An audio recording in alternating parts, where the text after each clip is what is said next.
Your morning just got more interesting. Distilled and barrel-picked for your listening pleasure. Bo Bishop, a local sports media legend. What William T. Sherman was to the Union Army, he is to Northern College football. A husband, a father, and middling youth sports coach. He's friends with Central Ohio sporting royalty. Talking to Ohio State Athletic Director Ross Bjorken. Coach Day walking on with us right now. Good to see you, buddy. Good buddy Austin Ward. My good buddy Tim May, the Tim May Show. The great Doug Lavery's joining us. Hi, everybody. Dom Tiberi here. Oh, Reese came in and he handed me papers. Yeah, and then he said, "You see that button? That's the only button you need to worry about. Don't touch. There's 8,000 buttons in front of me." Oh, I didn't know what he was talking about. The one that says on. We blew the budget on this imaging, and only two guys answered our ad on Craigslist. Ryan Baker and Eric Reeser. Act accordingly. You're now listening to Bishop and Friends. Bishop and Friends is sponsored by Diamond Seller, your true jeweler for over 75 years. Oh, baby, let's do it live. I can't believe it's here. It's a game week. It's Ohio State. It's Texas. It is Saturday, high noon at the Shoe. We're loaded up for you here today. Austin's going to join at 10:30. As is customary, we'll blitz the weekend at 10 o'clock. Two-a-days, we wrap it up in the AFC North with the Steelers and the Bengals. Ohio Stadium is 103 years old. This will be the 103rd season of football at Ohio Stadium. It has never opened like this. You've never had a game like this to open this thing up. This week is going to be an absolute circus. It's going to be a circus. Paul talks about it all the time when he joins us on Thursdays, and he will this week as well. This is the week where the entire sports world pays attention to college football. NFL's on the back seat. This is the college football week. And this weekend is an all-timer. It's an all-time week. Our game, the headliner, number one against number two. Clemson plays LSU this week. Florida State hosts Alabama. First time the Crimson Tide have ever played there. Can Kalen DeBoer get it going in year two? Underwood's going to start at Michigan. We'll get to that a little bit later as they look to kind of move on through all of this stuff with Sharon Moore. So many layers around the country. You're going to get a great one on Sunday night with Miami and Notre Dame. But the game here is the headliner. Do you know when this game was scheduled? Was it 2012? Nailed it. Gold star for Reese. It was October of 2012 when this game was originally scheduled. This game was originally scheduled to be played in 2022 and 2023. My hunch is they moved it when Texas went to the SEC. That's my hunch in when they moved it. So they moved it to 25 and 26. Initially, it was actually supposed to be the first game down in Austin of the series, and then we would host the return trip. Instead, it is inverted. So we'll get the game here at noon. Next year, we'll be playing down there. I think it's week 2 next year. You're going to be playing at Under the Lights at Darrell K. Royal Stadium. The last time that the number one team in the country played on the road at the defending national champions was 1988. Number one ranked Florida State went down to Miami to take on the defending national champion Miami Hurricanes and got the doors blown off them 31-0.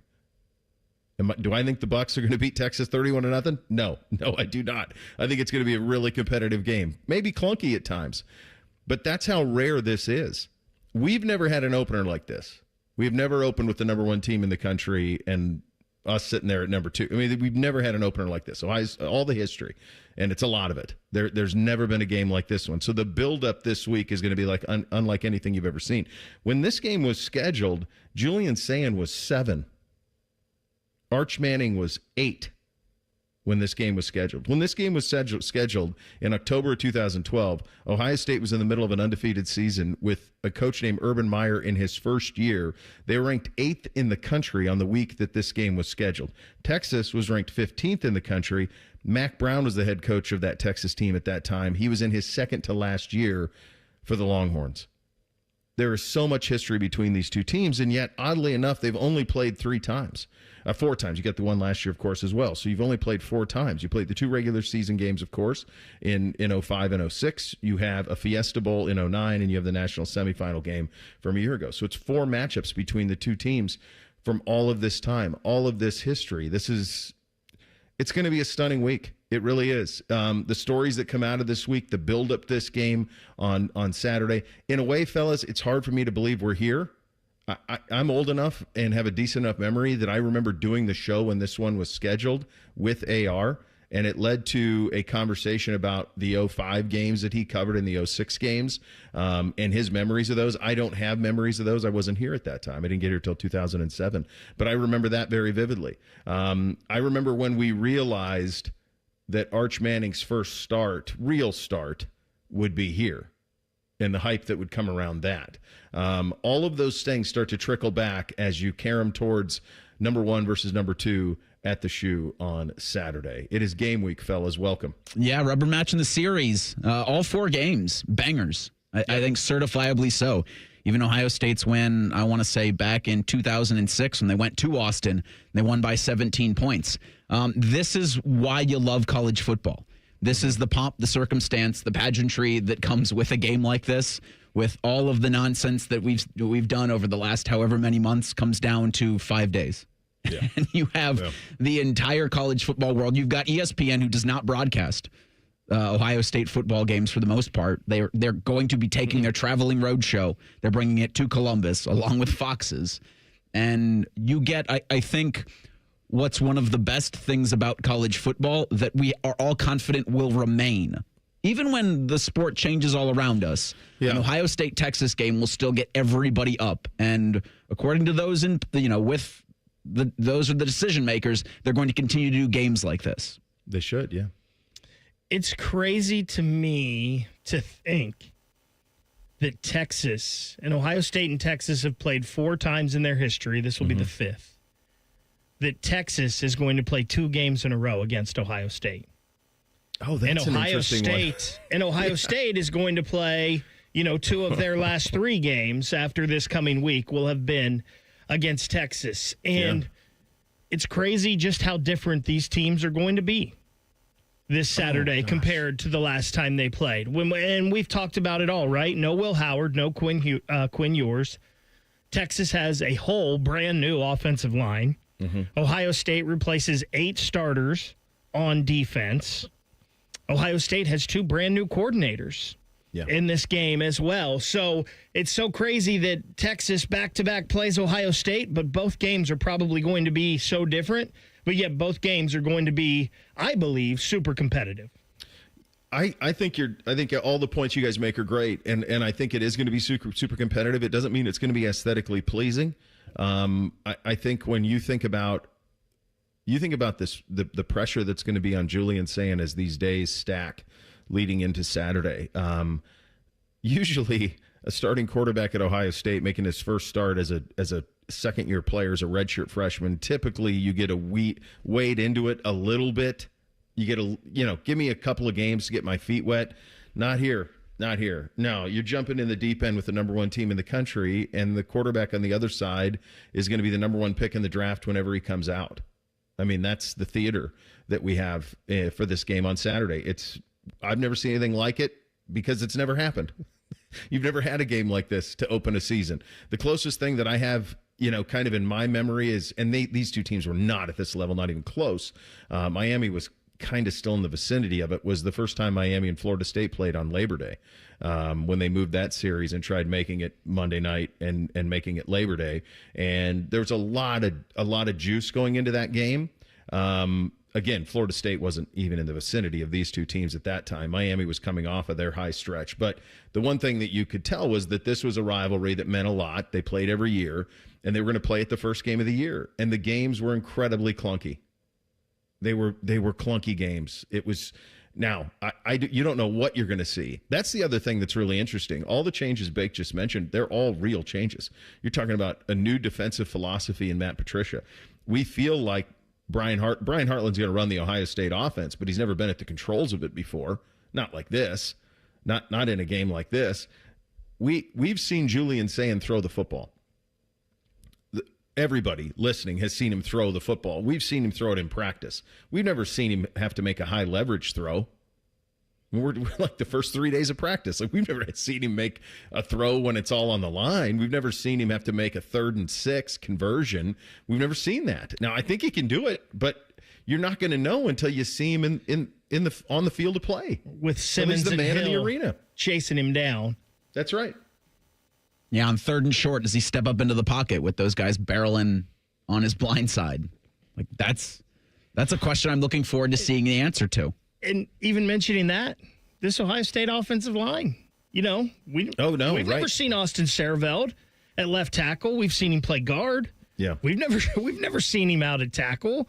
We've never seen Phillip Daniels here at Ohio State. Like, we hear good things. It sounds great. Yeah. My hunch is this for both sides. This came really quick. That's my hunch. Oh yeah. Super quick. So Texas They're looking is around going, wait, what are you? Who scheduled this? trying to Who the realize hell was here in 2012 who said green light this? what happens after the Cotton Bowl loss, and they go, oh, wait, who's next? Yeah. And then for Ohio State, you win the national championship, and you get off the field, and you go, oh, that's right, we've got Texas. It's crazy. It's so cool. It's going to be a fun week. The attention of the sports world is going to be focused and fixated right here in Old Columbus town, and it's going to build to just what should be the greatest theater that college football can provide, which is a game like this in a barn like that, and away we go. Going to be a fun week. What exactly is the standard? One thing we do around here all the time is, how are we going to judge a Buckeye football team? How are we going to judge one of the teams that we talk about? The standard this season that we're going to hold Ohio State to, how do we define that? We'll get to that coming up next. We're off and running on a game week. Gosh, it feels good. A game week Monday edition. Bishop and Friends right here on The Fan. All the 10 TV people come over to our side of the building to take a deuce. That should tell you something about how we operate. The Fan. At Kroger, you never compromise. You get high quality and low prices. Like, you never compromise your meal with our spring salad mix that's guaranteed fresh. And you never compromise your budget with lower prices on over 1,000 items.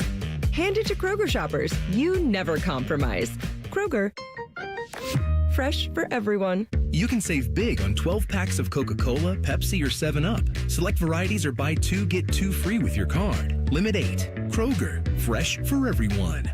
Common Man here. Our friends at Care Heating and Cooling in Lenox are feeling the love. They're doing something extraordinary for Central Ohio families. The Lenox Feel the Love program provides deserving families and individuals with indoor heating and cooling equipment, as well as installation at no cost. You can nominate someone who you think is deserving at feelthelove.com. Nominations will be accepted through August 31st. Let's give back to our hometown heroes. Selfless neighbor, maybe who always puts everybody first. Community leaders like teachers, firefighters, and volunteers, or just families facing hard times. Whoever you think is worthy, send a nomination. As of 2024, the Feel the Love program has completed more than 350 installations with help of dealers like Care Heating and Cooling. Our friends at Lenox donate all the equipment, and Care donates the labor and materials, and the installs are done at no cost. Remember, the deadline is August 31st. Care Heating and Cooling. Call 1-800-COOLING or book an appointment online at careheatingandcooling.com when you need a company you can trust.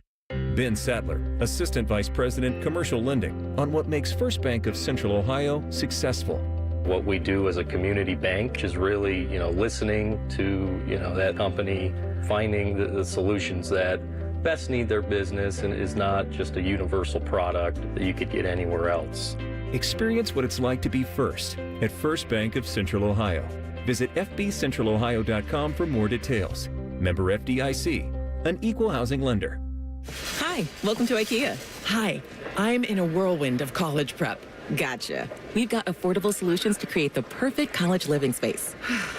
Great. And visit our website to see how verified college students with an IKEA family account can receive a one-time use 15% off coupon. Nice. You guys think of everything. Pretty much. Offer ends 9/30/25. Valid ID required. Discount applied proportionally across items purchased as shown on receipt. See IKEA-USA.com/ready-for-college for complete terms. Buckeye fans, introducing Behind the O, the brand new app packed with original athlete and fan-driven Ohio State sports content. It's free to download in the App Store on iOS and Android, and every time you open it, you're helping generate NIL dollars for your favorite Buckeye athletes with zero cost to you. Get exclusive access to fresh behind-the-scenes videos, training routines, athlete lifestyles, and more from every Ohio State sport. Don't wait. Download Behind the O now and get closer to your Buckeyes than ever before. Behind the O, free for fans, NIL for athletes. days when people lived to be 40, you only had one option for listening to your favorite show. But now, ooh, baby, radio, podcast, the Fan app, and YouTube, just to name a few, live or on demand. You have no excuses. The Fan.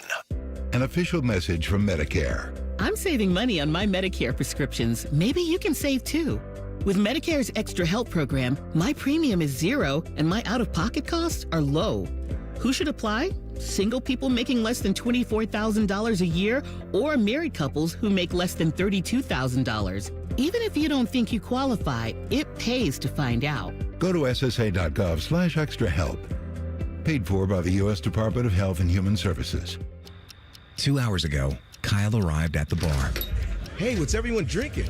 30 minutes ago, Kyle got his friends another round of drinks. Cheers! 5 minutes ago, Kyle decided to drive home drunk. A minute ago, a law enforcement officer pulled up behind Kyle. Sir, have you been drinking tonight? A chain of events that began 2 hours ago is about to change Kyle's whole world. Drive sober or get pulled over. Paid for by NHTSA. Fan weather. From the Logan AC and Heat Services Weather Center. You'll definitely need the sunglasses today. We will be much cooler, though, feeling like fall with temperatures in the mid to low 70s. And then for tonight, mostly clear overnight and chilly. We'll have overnight temperatures in some spots in the upper 40s to low 50s.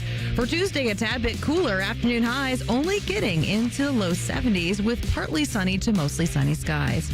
For The Fan, I'm meteorologist Meredith Garfalo with the 10 Weather Impact Forecast.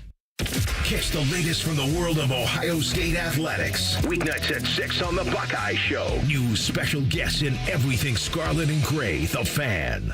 Sports conversation that's worthy of a toast, or at least a stiff drink. You're listening to Bishop and Friends. All right, think you know your sports trivia. You win here, you're going to score some Ohio State-Texas tickets. It's the season kickoff trivia tournament. It is Friday, August 29th at the O on Lane. We'll all be there. It's hard to believe it's here, but we'll all be there on Friday. Bring the heat, bring your A game, and bring a teammate. Sign up your two-person team right now, 971thefan.com. The season kickoff trivia tournament is sponsored by Logan Services. I haven't even looked at, the get in the door on this thing. I haven't even looked at it. I did look at the line. It shrunk a little bit. As we're 1.5 now. Is that what it was? 2.5 really for the last month and a half, and now it's gotten shrunk down to just 1.5. So, yeah, I think it's gonna be a really competitive game. I think it's gonna be a little bit clunky to start, and then we'll see what happens. But the reality is we don't know, and that kind of gets us into what we're getting into right here. One thing that we always pride ourselves on before we start a sports season of a team we're going to talk about a lot, and obviously we talk about Ohio State football the most, is to what standard are we holding them to? So, an example of that, Buckeye basketball team this season, my hunch is it'll be make the tournament. Guessing that'll be the standard. Finish in the top half of the Big Ten. That would probably be what we would think would be a satisfactory standard. Last year for the Blue Jackets, it was make sure that the outdoor game mattered. They did. That was the standard we held them to. Typically with Ohio State football, the standard is, in the words of Ryan Day, win every game. It's typically the way that it goes. But this is a new day in college football. And when you talk about a 12-team playoff and you talk about a schedule that includes two teams that absolutely have what it takes to go win a national championship and a couple other challenging games, I do think that Washington game could get frisky out in Seattle at the end of the month. There's a couple other ones out there, and it, of course, closes with your rival.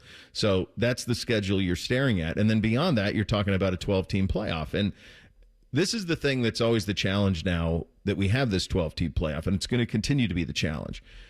In the old days, in the old BCS, there was one national championship game, and everybody else played in a bowl game. And for everybody else, if you won that bowl game, you'd look back on that season very fondly. You can think of it.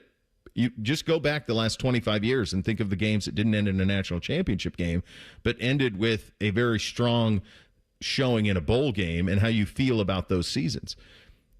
So that's gone now. When you go to a 12-team playoff now, there's even less teams who end there's one team that ends their season happy. The other 11 who make this playoff are going to walk out of their stadiums, wherever those games are being played, disappointed in how it ended. And there's a different feeling to that.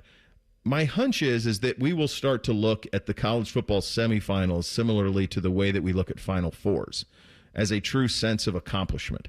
That if you make the semifinal of the college football playoff, that will be viewed as a successful season in most instances. I don't think that you can hold these teams to national championship standard or bust, especially considering you just won one.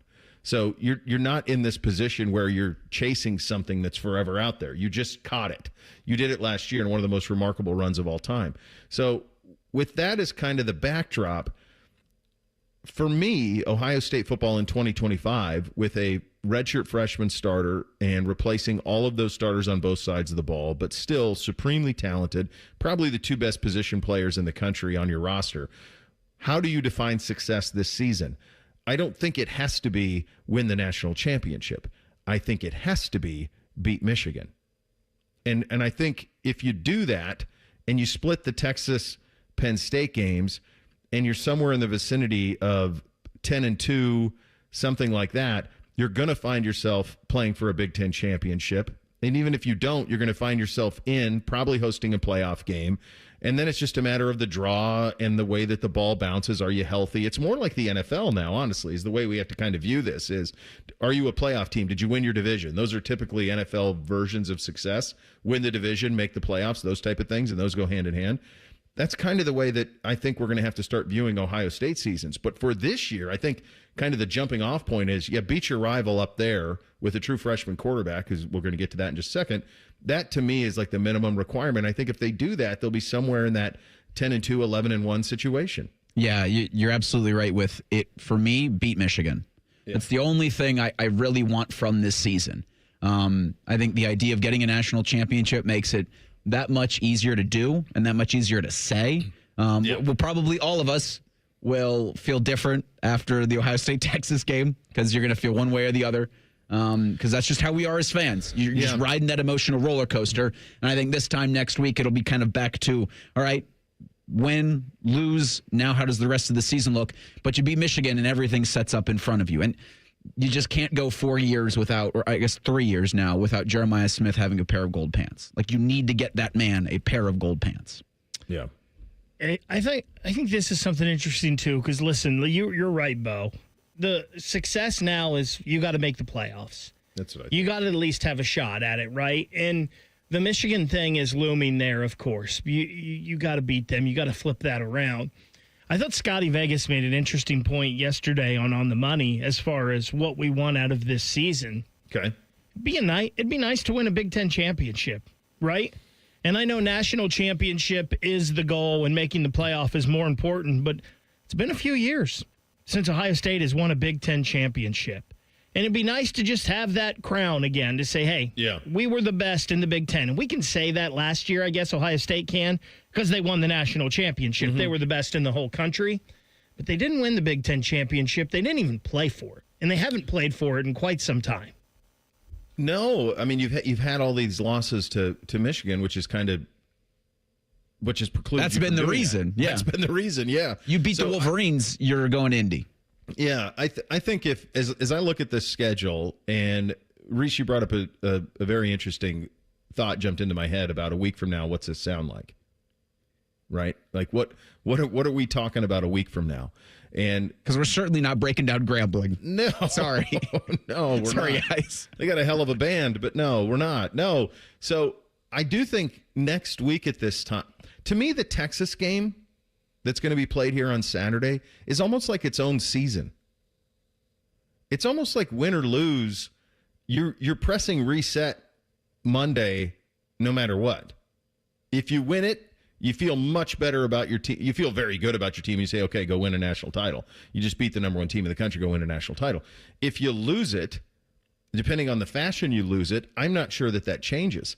Now, if you get housed, which I would be just floored if there was any scenario where that happened, because, again, I don't think either one of these teams are going to be in the position to house the other one by the time we get to Saturday. So if it is a lopsided loss somehow, there's still so much time to get right. There's so much time to adjust. There's going to be these games that are going to feel like a couple of preseason games with Grambling and Ohio that follow. Then I believe you have the bye, and then it's Washington. So it's almost like this game is its own regular season. And then whatever happens in it, it almost can be washed from your memory, and you're going to restart this thing on Monday. It's going to give us all just a massive data point of what is possible. But I think when we're talking about this team this year, I think that's kind of it. I think it's beat Michigan, try to win the Big Ten for the first time in a long time, and I think we'll judge them as a team that is capable of doing those things and is capable of winning a game or two in the postseason, depending on where you're seated. That to me feels like what this team is capable of.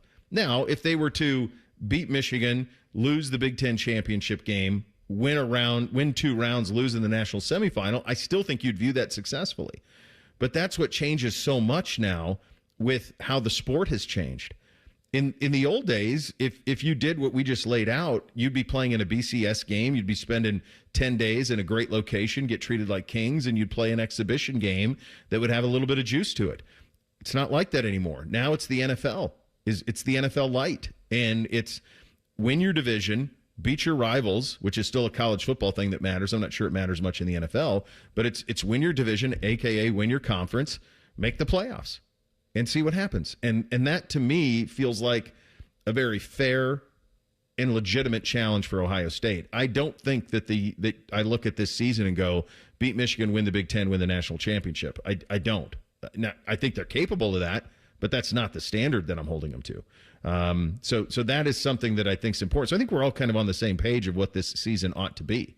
I think it stacks up as one that we can all make sense of. And I think this game on Saturday is just going to give you the most massive data point you've ever seen on a young team in terms of what it's capable of, win or lose. I think win or lose, you're going to have a massive understanding of what this team is. But also, and Bake's been pretty good about this throughout the last month, and this is really important, both of these teams are going to be dramatically different in November. Dramatically different. It's a long season, man. And the way they look on Saturday, they're going to look different by the time we get to November. College football was played this past weekend. Farmageddon was played in canoes. I'm almost certain of it. That was absolute absurdity. We will get to that, and we know who the starting quarterback's going to be for that team up north. We'll get to all that in 2 minutes. Bishop and Friends right here on The Fan. You ever wake up with a sore throat, feeling a little off, and you know you're getting sick? Well, getting sick and going on the IL isn't an option, especially for me when I'm traveling for work. You can try to see a doctor, well, good luck there, or go sit for hours in an urgent care. Nope. That's why you need a medical emergency kit. This isn't some cheap first aid kit, okay? Your medical emergency kit comes packed with doctor-prescribed meds. It's like having an urgent care and a pharmacy right there in your home. If you're coming down with the flu, bam, here's your Z-Pack. You've got gastrointestinal issues, here's your Bactrim. From Z-Pack to ivermectin, amoxicillin, and doxycycline to treat strep, pneumonia, sinus infections, UTIs, COVID, and more. It's all right there in your kit. Just match your symptoms to the guide or talk with their telehealth doc. No doctor waiting rooms, no pharmacy lines. Order online in minutes and get $50 off with code SPORTS at urgentcarekit.com/sports. Get yours now at urgentcarekit.com/sports, promo code SPORTS. Tailgate season is here, and if your grill makes you have to duck when you light it, it's time for an upgrade. Billiards Plus carries top-of-the-line grills that you can pass down to your kids and gifts the whole family will enjoy. Family owned and operated. Billiards Plus on Dublin Center Drive in Dublin. Columbus, the Blue Jackets schedule is out. And you can lock in your seats with ticket plans starting at just 11 games. Don't miss a moment of the action. Visit BlueJackets.com. Grown-ups, don't go back to school. Go forward through school into your future as an IT professional. Whether you're starting out, switching careers, or a veteran ready for change, My Computer Career can help you get into IT in just a few short months with no prior experience. So take the free career evaluation now at mycomputercareer.edu. Your rewarding career in IT awaits. That's mycomputercareer.edu. An Elite CompTIA certification partner. Financial aid is available to those who qualify, including the VA benefits. Bishop and Friends is sponsored by Diamond Seller, your true jeweler for over 75 years. The Fan, Ohio sports destination. What's up? What's up, man? What's up with you? Sponsored by Newman Roofing. For all your roofing, gutter, or siding needs, call Newman Roofing today at 614-NEW-ROOF or visit online at newmanroofing.com. All right, here's what's up on a Game Week Monday edition of the program. Week 0 is in the books. How much of this did you guys watch from Week 0? The opening, and maybe a series or two. You didn't stick with it? Oh, I did not. I had this and we'll talk about the Browns. I had them both on kind of at the same time. There were several games, obviously, throughout the day. Stanford and Hawaii came later, but the headliner was Farmageddon, Iowa State, K-State. How much did you take in, Beck? I didn't watch a lot of college football this weekend. I did pay attention to the Browns, some Reds, but I knew this was the last weekend before the storm happened, so I was trying to do some other things, so I didn't watch a ton. Yeah, it was. I'll be candid with you. It was hard to get. It was hard to get into.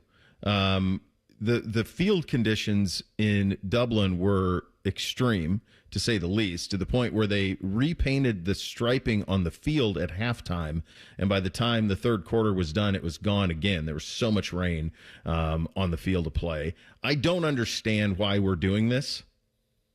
I don't get it. I mean, I get the business of it. I get like Aer Lingus, the airline, and Tourism Dublin and all of that. I just don't know, like, if they're getting their bang for their buck on this thing, because these games have been kind of clunky. It was a thrilling game. Iowa State wins at 24-21. We got fights between the Kansas State quarterback's dad and his brother that happened post game. So you too many pints. Drama.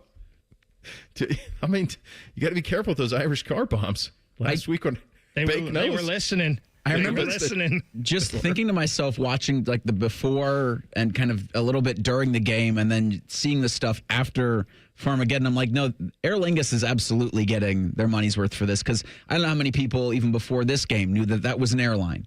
And I'm sure, and the fan bases were present. Kansas State definitely had. I guess it's easier to pick out Kansas State fans. They're in damn purple. Yes, but they probably paid good money and probably got a good discount on flights. And for the first time, a person from Manhattan, Kansas is going to hang out in Dublin. It's probably not something they had on their bingo card.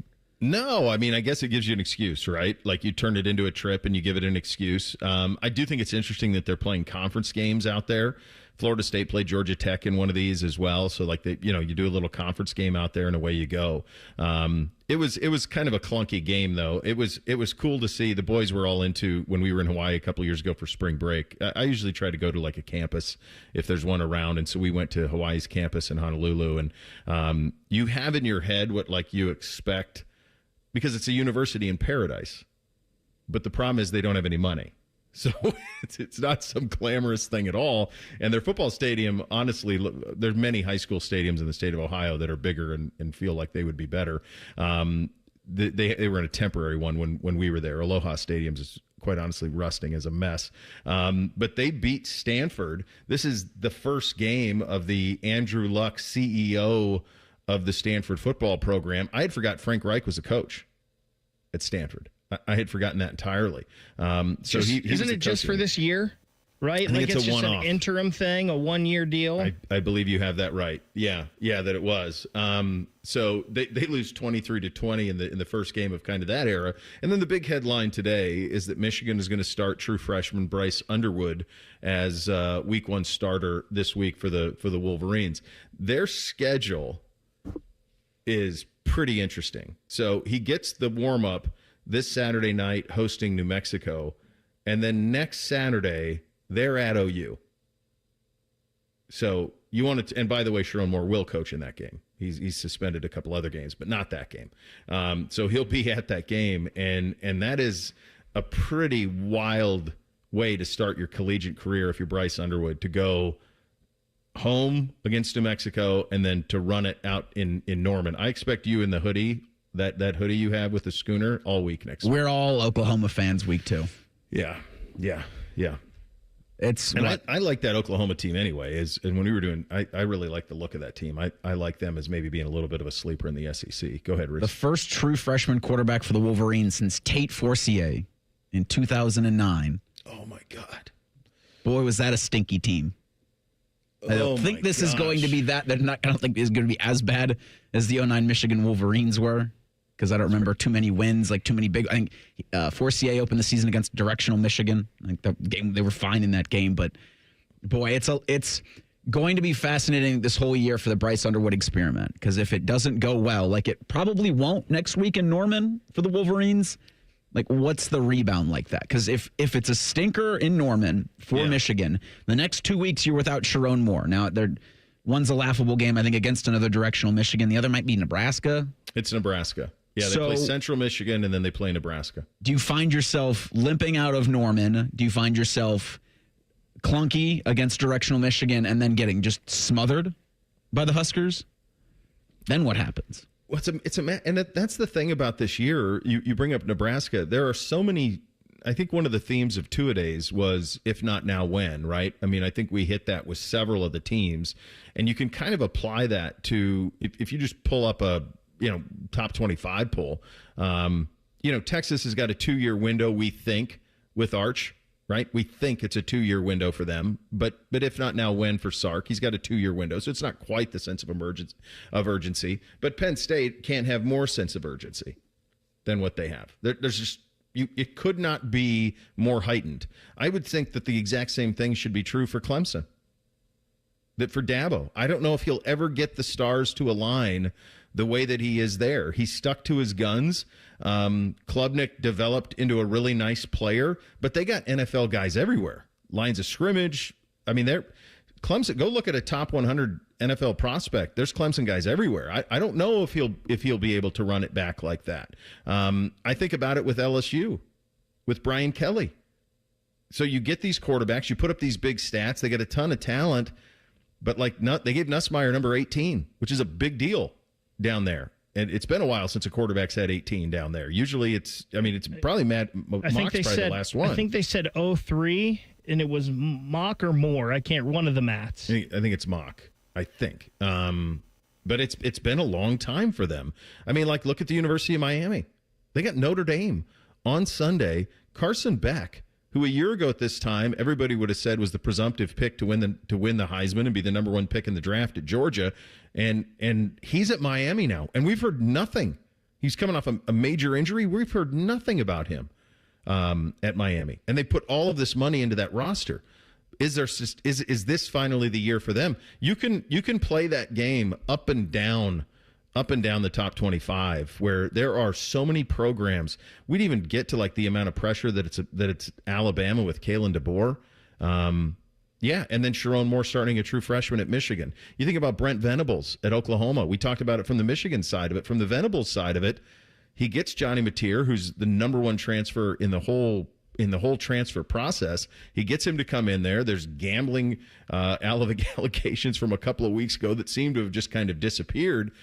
But Brent Venables got to go win in the SEC. So all of this stuff, and it got underway this weekend, but there are so many situations around the country where the pressure is going to be tangible to put it all together this year, where the circumstances that these teams find themselves in might not be better than they are right now. I don't know if James Franklin will ever have it this good in the next 5. No, he's built to this. And, Bo, I love, while you're going through that and talking about all these teams, and you talked earlier about how huge this week is, all the big matchups we have.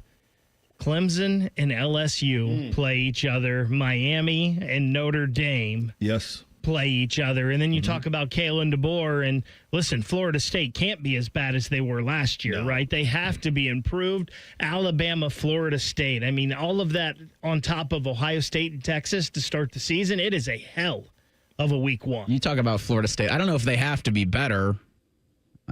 That game, it is. I was looking when we were talking about where Corso's going to go for his last game. He's going to be in Columbus for that. It's the thing with Alabama and Florida State, unless there's the surprise upset that we'd probably all like to see happen, I guess, to see Florida State beat Miami, that game's of no consequence. Unless Florida State wins. Yeah, I think it's a big consequence. Yeah. I think Bama's favored by 13.5. Right. In that game. I think Bama fans would disagree with you because if they lose, they're going to go crazy. That's what I'm saying, unless Florida State wins. But they'll go crazy. What happens if Alabama struggles early this season is they have one get-out-of-jail-free card. And this is something that Sharon Moore is not going to have because he's going with Underwood right out of the gates. Alabama has Keelan Russell on their team, who was one of the top quarterback prospects in last year's class. They're going with Ty Simpson to start. But if the offense struggles, they do have that get-out-of-jail-free card to play the kid. Like, that's sitting out there for them. So, yeah, it's a loaded weekend. It's so good. Clemson's favored by 4. I was just taking a look at these early lines by the time we get to this week. Oh, Sunday's that's a great doubleheader. Virginia Tech at South Carolina. South Carolina is favored by 8. Notre Dame's favored by 2.5 over Miami in South Florida. There's an early look at some of the lines this week. But, yeah, there's you want to just sit on your couch and watch. It's supposed to be a lovely weekend, like in the 70s somehow, which is impossible, low 80s. It's this one's going to check every single box all weekend long, and we'll be here getting you set for it as we continue along. We had preseason football, final week of the preseason. Some controversy up in Cleveland with the quarterbacks. You've been paying attention. I think you could have seen all of this stuff coming. I think we've kind of laid this out for you over the last month and a half or so where the Brownies are concerned. We will get to that, the cut-down list. Are they really keeping all 4 quarterbacks? I told you that they were all the way back in the summer. It looks like they are. We'll get into all of that coming up next. Bishop and Friends right here on The Fan. If you miss a live show, you can catch the podcast. If you miss the podcast, our hosts have volunteered to have dinner with you. The meatloaf! The Fan. Coffee, iced cap, refreshers. Tim Hortons has all your favorite beverages. And now you can get your favorite bite for less. When you buy any size beverage, add a baked daily donut for $1, a tasty bagel for $2, or a freshly cracked hot breakfast sandwich for just $3. So next time you order your favorite Tim's beverage, add something that satisfies your cravings and your wallet. The $1, $2, $3 menu. Only at your neighborhood Tim Hortons. At participating U.S. restaurants. Must ask for offer in restaurant. Tax extra exclusions and terms apply. Hey, Buckeye fans. As the official wing sponsor of Ohio State Athletics, Roosters is kicking off an incredible giveaway you won't want to miss. This football season, we're giving away 12 ultimate Buckeye experiences. 3 drawings, 12 winners with prizes including tickets, sideline passes, and 3 trips to a Buckeye first-round postseason game. Go to roosterswings.com to register and see all the details. 3 drawings, 12 amazing prizes. Register today and every day. Roosters, a fun, casual joint. Hey, it's Bobby Carpenter, and Columbus football is back. And what better way to kick off the season than driving home in a tough, reliable 2024 Toyota Tacoma from Germain Toyota of Columbus. Right now, get 0% APR for up to 72 months with 20% down, or lease it for $239 a month for 36 months for 10,000 miles per year with $29.99 due at signing. Head to Germain Toyota of Columbus today on the corner of I-70 and Bryce Road. Your home for great deals all season long. Dormar, your climate hero. When your furnace or air conditioner is broke, we come out that same day. Dormar, home the Tin Man. Hey friends, Beamer here. Summer's winding down, but you know what? There's still time to drop 20 with Awaken 180's 20-pound summer slim down. That's how I got started, 20 gone fast, and it propelled me straight to my goal of dropping over 75 pounds. You'll still eat, drink, enjoy summer, but the scale's finally moving. Then you finally hit fall with some energy, confidence, and clothes that actually fit again. Awaken 180's coaches, they keep you on track so the weight stays off. You can go to awaken180weightloss.com to start your first 20 now and finish summer on a win streak. Parents, let me ask you something. Yeah. Go for it. We're listening. Yeah. Are your teens good with money? He's a good kid. She's the but best, yeah. I get it. Switch to Huntington Bank, and your teen debit card can really help. Oh? You can set spending limits, and your kid can track budgets, so they learn that money doesn't, in fact, grow on trees. I think we need this. Sounds good, yeah. We feel you, parents. Let's get more from teen banking. Let's get more from money. Switch to Huntington Bank. Welcome. Eligibility requirements apply. Some features may require enrollment. This is the Duke's Country Song. It's a song about the best mayo. It has a yellow lid, and its full name is Duke's Mayonnaise. Get Duke's Mayo in store. It's got twang. How many different ways can you consume Morning Juice? Let's see. Live on YouTube, live on the Fans HD3 podcast on demand, and on 10 TV Plus. And we'll send Bobby right to your house. Weekday mornings from 6 to 8. The Fan. A SoFi personal loan is here to help you achieve something once thought impossible, overcoming high-interest credit card debt. Walk the tightrope of your finances with one low, fixed-rate monthly payment, no fees required, and as soon as the same-day funding. That's right. Pull off your own debt-defying stunt with a SoFi personal loan. Visit SoFi.com/trick to learn more. Loans originated by SoFi Bank, N.A., member FDIC. Terms and conditions apply. NMLS 696891. Lowe's knows tough jobs call for tougher tools. The new DeWalt Elite Series power tool accessories are built to last for the pro who doesn't stop. With precision fitment, durability, and impact resistance, finishing jobs faster has never been easier. Shop the new DeWalt Elite Series at an everyday low price exclusively at Lowe's. We help, you save. All your favorite fan shows are available when you want them. Head to 971thefan.com and hit that subscribe button. The Fan, Ohio sports destination. Drink recommendations, movie reviews, sports discussion, whatever the hell Reeser does. This is Bishop and Friends. I thought the Browns preseason finale on Saturday was kind of a microcosm of just how odd NFL preseason football is. It's at 1 o'clock on a Saturday, randomly, which that's odd. The two coaches' approaches to the game could not have been more different. Kevin Stefanski played Joe Flacco for 3 series, and played a lot of their starters for several series. Sean McVay went and got a guy off the street to play quarterback and played him the whole game. None of the ones for the Rams played, and very few of the twos. It was almost nobody who's in there too deep played in this game on Saturday. And so, what do you do with it? How do you make sense of what you saw? And the reality is you probably don't. After Joe Flacco played his couple of series, and he looked pretty good in the series that he played that gave way to Dylan Gabriel. Dylan Gabriel looked how he looked the last time we saw him against Philly, which coming out of the Philly game, what I said here on a Monday was he looks like he's ready to run the full complement of the offense. Doesn't look like there's anything he can't handle. All of the motion, the easy reads, all of it, in and out of the huddle, all of the process of being someone who could run that offense. Dylan Gabriel had it. He then gave way to Shedeur Sanders, and it did not look that way. Now, Dylan has earned the right, based on the way that he practices and the way that he prepares, and the fact that they liked him better in the draft to begin with. Remember, they drafted him in the 3rd round, Shedeur in the 5th. He has earned the right to play first, and he did, and he played better. So as Shedeur went in, he started to play with guys who were deeper down in the depth chart. But this is the part that everybody's missing in all this conversation over the weekend. He was playing against the same guys with the Rams. It was their fours. It was their guys. Their talent equated. The talent absolutely equated. And so that's what it looked like. And obviously he struggled. The other thing to remember with Shedeur is he was coming off of the injury coming out of the preseason start that he made against Carolina. And so he didn't get a lot of work that week in Philly. And so it's been a minute since he's gotten regular work. So I think that makes sense of what we saw. The one thing that I don't understand was him not getting the final series.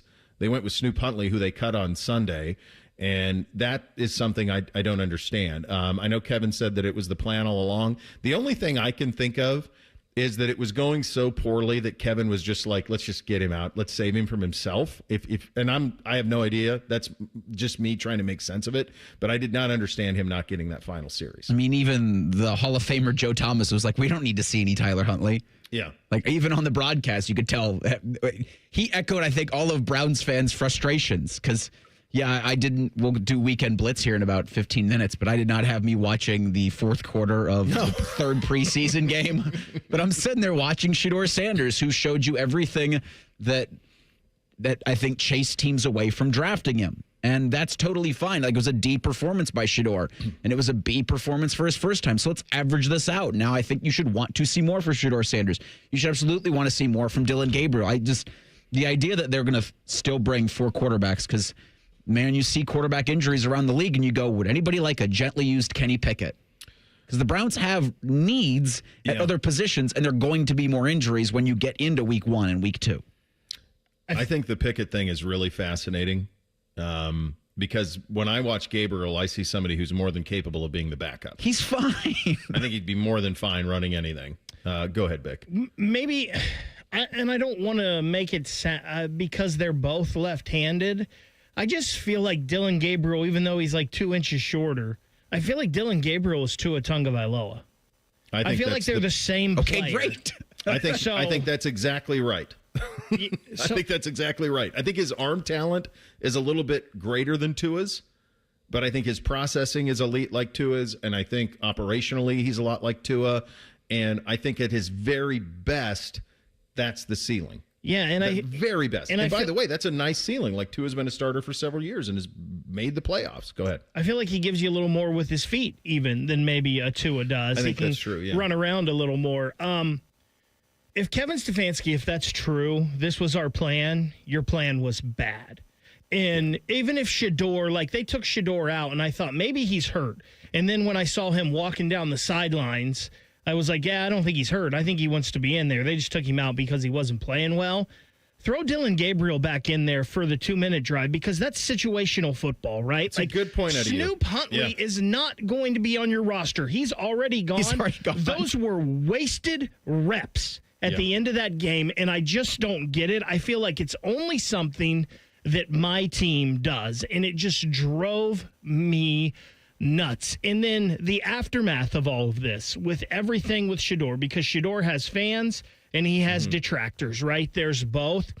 This is why I have always said, and I think Shedeur has got the talent to play in the NFL. I think there's some things behind the scenes with, like, picking up the offense and, learning the playbook and that kind of stuff that might not be there. Some of the things are the reasons he fell to the 5th round. Shedeur Sanders, to me, cannot be a backup because he's always going to be the story through no fault of his own. And now you have this, well, they're not giving Shedeur a fair shake. Oh, he was always crap anyway. That's why he went to the 5th round. And you've got it from both sides. You cannot have this much noise around a backup. Shedeur maybe end up being a great starter in this league. I don't know. But I don't think you want him sitting on your bench because of the outside noise. This goes to why, like, for example, the similar thing with Tim Tebow.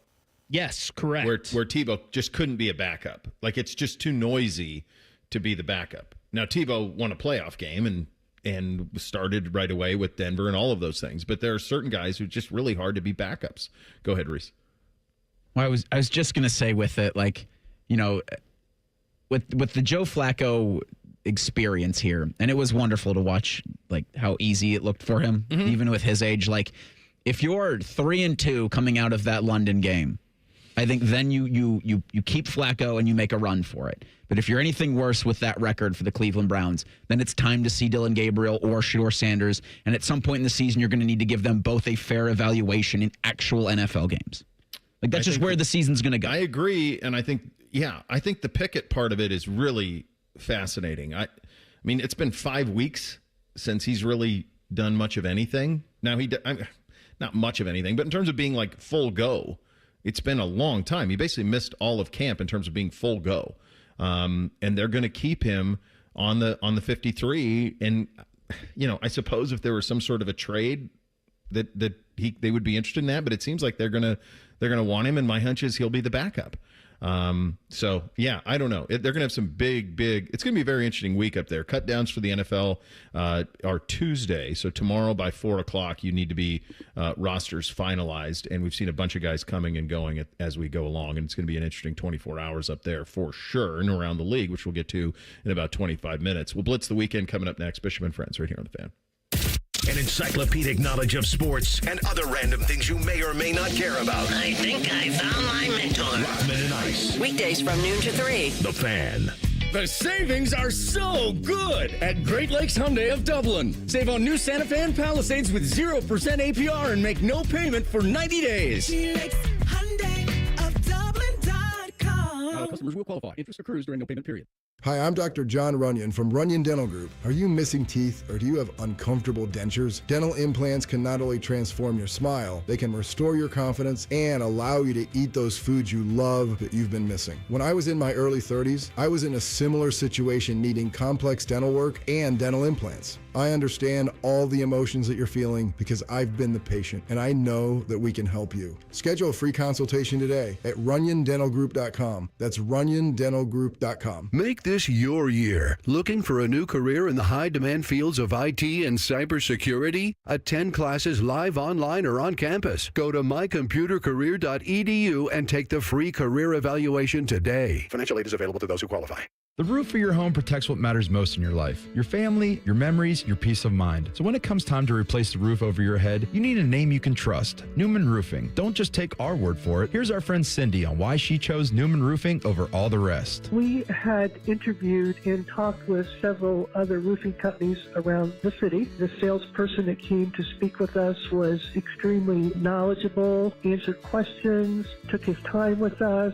We were happy to make Newman our choice. And you'll have peace of mind knowing that on the day of the installation, we'll give you and your home the respect it deserves. The guys arrived right on time. The crew leader came and talked with us, let us know what they were going to be doing. He was here all day with the crew. That itself was very impressive. If you're thinking about your roofing or siding, give Newman Roofing a call today. We were very happy with our experience, and we would highly recommend Newman to anybody we talk to. Don't just get a new roof, get a Newman roof. Call 614-NEW-ROOF or visit online at newmanroofing.com.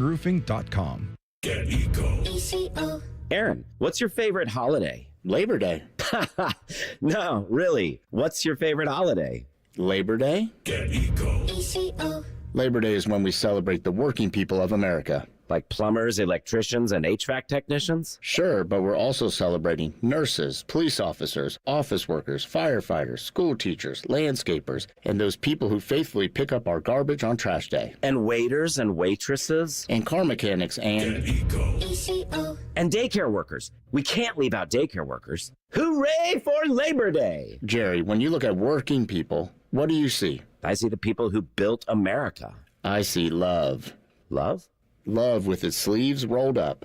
Wow. Working people are the people who take care of everybody. Labor Day is when we celebrate the working people who built America and keep it strong. Happy Labor Day, everyone.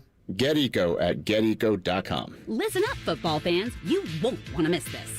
Right now, new Bet365 customers bet $5 and get $200 in bonus bets, win or lose. So you could turn that $200 into something bigger when you bet on money line, spread, totals, player props. $200 in bonus bets when new customers bet $5. I know where I'm going to bet from now on. Download the app today and see why it's never ordinary at Bet365. Gambling problem? Call 1-800-GAMBLER. 21 plus only. Must be physically located in Ohio. T&Cs apply. In-app only. At Baths R Us, we believe home improvement is life improvement, and that starts with a team who brings your vision to life. Our installers aren't just skilled, they're experts. This is who we are. This is what we do all day, every day. Right now, get $1,500 off a shower or tub replacement, or $3,000 off a full bathroom remodel. Plus, loads and no monthly payments. Call 380-225-BATH to schedule your free estimate, or go to bathsrus.com. 380-225-2284. Baths R Us, where dreams soak in. Your fantasy draft is here. The Smack Talk is starting, and this season, ESPN Bet is giving you more ways to ride with your squad. Introducing ESPN Bet Fan Center, where you can instantly link and bet on your fantasy teams right in the ESPN Bet app. An enhanced sports betting experience only from ESPN Bet, the sports book for sports fans. Download the app today. Must be 21 plus. Gambling problem? Call 1-800-GAMBLER. In New York, call 877-8-HOPE-NY or text HOPE-NY 467-369. This is the story of the one. As a lineman, he does whatever it takes to keep the power on in his community. And he wants a partner like Grainger who does the same. Grainger offers the professional-grade products he needs, from voltage detectors to harnesses to hard hats, plus fast, dependable delivery, so he can rise to every challenge. Call 1-800-GRAINGER, click Grainger.com, or just stop by. Grainger, for the ones who get it done.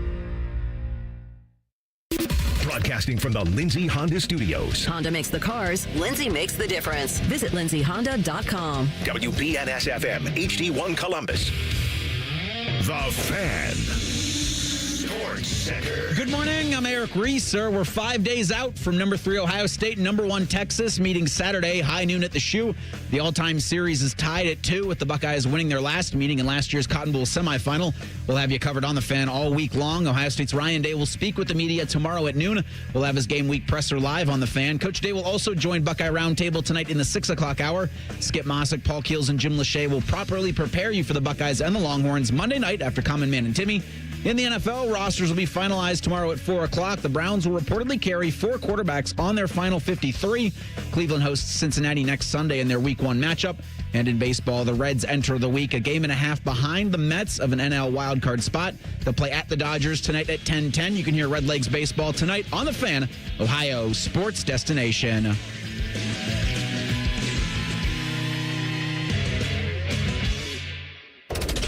The friends are the guests and listeners. Reeser and Baker just work here. Back to work. Back to work. Everybody, work, work, work, work, work, work. You're listening to Bishop and Friends. All right, an hour earlier. Well, heck, next week we're going to be blitzing the Buckeyes, aren't we, boys? It's a beautiful thing. Yeah, we'll be blitzing the Buckeyes at 11 o'clock. So we got 2 days, so we're wrapping up those today. So Weekend Blitz hits an hour earlier. Next week it'll be Buckeye Blitz. It'll be in the 11 o'clock hour. Go ahead, boys, hit it. Bishop and Friends present a Weekend Sports Blitz. I believe I had that. What'd you have, Bake? So I believe I had that Watterson was the best team in Central Ohio and that Olentangy's defense was going to be just about unstoppable. And it sure looked that way kind of after week 1. Watterson had a slow start against a good Big Walnut team, but they got the turnovers taken care of and held Big Walnut to, I think, less than 30 yards in the second half on Friday night and got a 37-15 win. And then all Olentangy did was hold the defending Division I state champs to 6 points, and those 6 points came on a short field. I think Liberty blocked a punt, if I remember right, and they won that one 26-6. I think when you've got a guy in the middle of that defense going to Ohio State, a guy on the back end going to Clemson, and a guy in the middle of the defensive line that's going to Navy, that's going to be pretty hard to move the football. I was thinking of you when I heard that Olentangy score, listened to you guys on Friday night, because I remember you brought that one up specifically. Go ahead, Reese. Oh, I saw the Big Walnut Watterson halftime score, and then I saw the final score. Yeah. Pretty wild. Yeah. I didn't have much from the weekend. This was, for me, and I'll explain why in a second, weird as hell. But I did have the Browns preseason NFL champs, just like in 2016, baby, unblemished in preseason play. What could go wrong?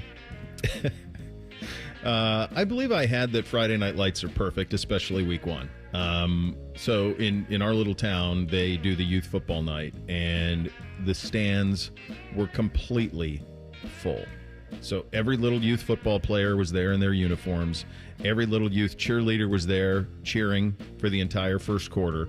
And what that does is it means that every family who has a kid who participates in football and cheerleading was there. And so what you get is magic. I mean, the weather was perfect. It was like 80 dropped into the mid-70s by the time you got into the game. The weather was perfect. The atmosphere was perfect. And it was probably something that was perfect for a great many of you around the area, because there is just nothing better than those first couple of Friday Night Lights. And the first one is always special. And then you get in your car and you listen to Bake and Lee, and Uncle Dom drops by. It's kind of everything that you want. I did not have that. What did you not have, Bake? I did not have that Friday night a car would take out a telephone pole over near Ohio Dominican, and that the power would be out, and that our first hit in pregame would have to be on the phone, and all of us went into scramble mode trying to figure out contingency plans and getting extra Comrexes out there and what we were going to do. Luckily, though, about 6:40, when I was almost to Ohio Dominican to drop off a backup Comrex, the power came on, and the night went swimmingly. Oh, you really had to scramble. That's the ultimate form of scrambling. 20 minutes? I was close. Before kick? Yeah. Holy cow. Like I said, first hit was on the phone. Oh, wow. Who put that pole there is my question. It's just like with anything in Columbus. Some engineer. Like, that's not where the pole should go. I did not have myself watching the fourth quarter of a Browns preseason finale. I did not have myself watching the PGA Tour Championship late into Sunday evening. And I did not have myself twice over the weekend paying attention to a Cleveland Guardians game that had been over for several innings. Like, I'm not just waiting around for all of these things. No reason why for any of them. Not really. On a beautiful Saturday, it's just absurd to play NFL preseason games at 1. I mean, it's just off. I know they do it for TV. I get it. But, man, does that suck to do that. I did not have Snoop Huntley getting the last reps. I just thought it was crazy. I understand. The only thing I can think of, and this isn't scores, it's just common sense, I guess, is that they wanted to they just didn't want to put him in a position to fail. That's the only thing I can think of. But it was such a strange thing to see somebody play. Bake had such a great point in the first hour of, like, they don't get that many reps. Those are really teachable reps in a 2-minute, and you didn't give them to someone who's going to be on your roster, which was really odd. Player who impressed, Bake? I'm going to say me, because when I call out a golfer for being a bum, they end up winning. I'm just kidding. Tommy Fleetwood, though. Congratulations to him. Twice? 164th start. He gets his first PGA win. It is in the Tour Championship, which on the PGA, outside of the majors, is just about the best field you can get, because the majors get the live guys. But these are the top 30 players of the year. 30 top 5 finishes without a win, the most in the last 100 years of golf. Congratulations to Tommy on getting that win. Got $10 million for it as well, which is that's decent. Not bad. Fleetwood's the right one, but it's for me now Ryan Baker, after hearing that story of his Friday night, ready to run a Comrex out there because you have to do literally everything in so many different situations. Bake, have a weekend, bud. So I'm going to split it between me and Bootsy. We're down 4 holes in the match with the brothers with 4 to play, and the wheels are off. I mean, they're playing well. We're struggling. Can't get it going. We won the last 4 holes and pressed 9 to win the match. Just clutch. Great job. I can't have the NBC goes, well, how all of a sudden did you all get locked in? I'm like, dog, I'm not losing to you. It's just not happening. Not yet. Player who disappointed, Big. To me, it's Kevin Stefanski.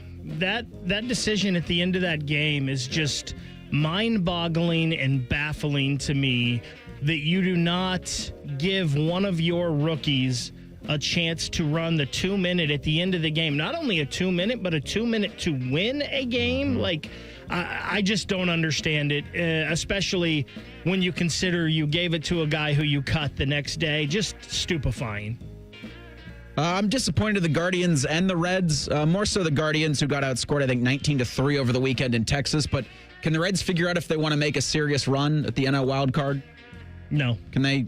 They're not doing that?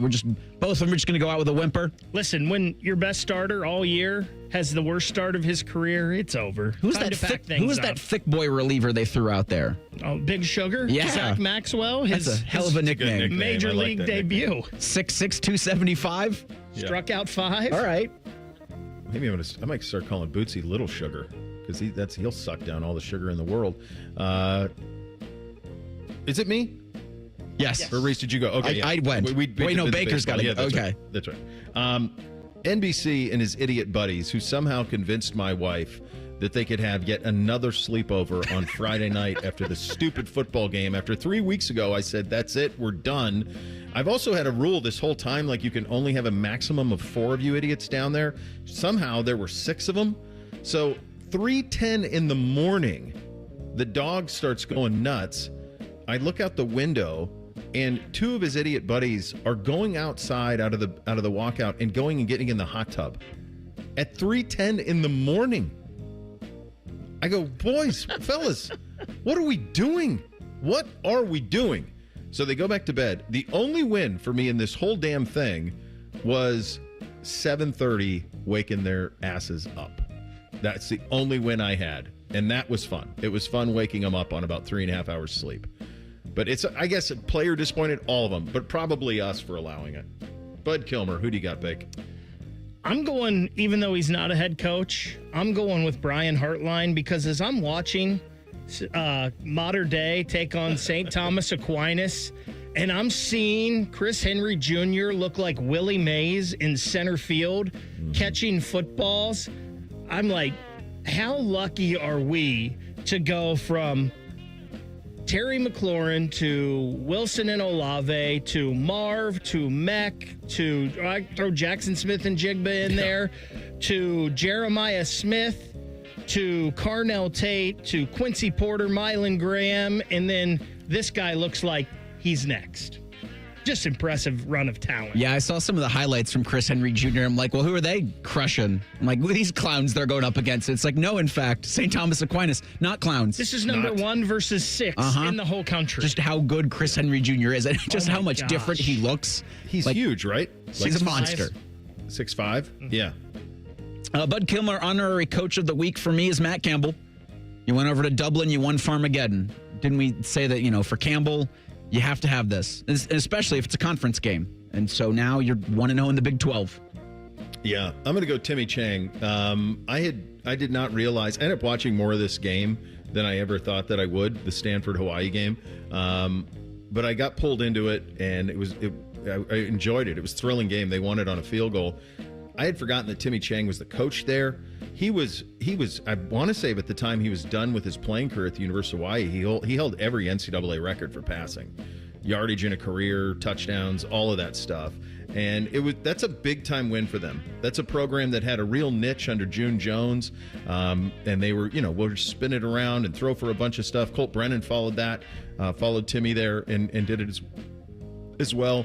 But to beat historically a Pac-12 team, but now an ACC team at home, to get that game at home and to win it, that was a cool one for him, and I was happy to see him have some success on a Saturday night. All right, coming up next, Cutdown Day in the NFL is tomorrow by 4.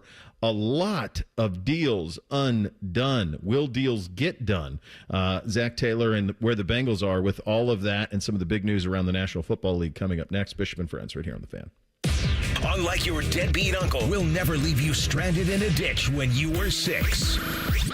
This promo may have been a touch too specific. The Fan. Road trip! This summer at Tire Discounters, your tires are your passport to savings, because you're driving to Paris, Texas, then it's off to Rome, Georgia, and you'll be kissing the Blarney Stone in Dublin, Ohio! Right now, save up to $404 when you buy 4 tires, and that includes a free alignment and oil change. Stop at Tire Discounters before you see the world. Mornings can start feeling the same. Wake up, brush teeth, go to work. But with breakfast from Wendy's, it's like, wake up, brush teeth, Baconate with a breakfast Baconator. Roll with the sausage breakfast burrito. Buddy it up with a honey buddy. Or get seasoned with seasoned potatoes. And then go to work. Sorry. When you're ready for a fresh wake-up call, gotta be Wendy's. At participating U.S. Wendy's during breakfast hours. Is your money doing everything it can for you? Like automatically pushing more of your money to savings every day? I don't think so. Then switch to Huntington Bank. And let's get more from money. Huntington Bank. Welcome. Eligibility requirements apply. Some features may require enrollment. Sometimes I hear a sparkling sound. Like when we say, all you have to do is point? There it is. That's the sound of magic happening. Magic like we can come the day you call us? Wow. Call 1-800-GOT-JUNK or visit 1-800-GOT-JUNK.com. Working your way through that honey-do list? That means more flushes, more showers, more fiddling with the thermostat. Trust the pros at the Waterworks with your plumbing and drain cleanings and repairs and all your heating and cooling needs. Our certified pros can repair or replace your furnace or air conditioner. Clogs? Call the Waterworks. Drain cleaning? Call the Waterworks. Plumbing issues? Call the Waterworks. Furnace repairs? Call the Waterworks. The Waterworks. Trusted neighborhood plumbing, drain, heating, and cooling experts. Hi, I'm Michael from the Warren Treaty. You know the jingle. Now discover the facts about Ozempic, a GLP-1. Only Novo Nordisk makes FDA-approved Ozempic. Learn about the real thing. Talk to your healthcare professional today. Call 1-833-OZEMPIC or visit Ozempic.com to view the medication guide and to learn more about Ozempic, semaglutide injection 0.5 milligrams.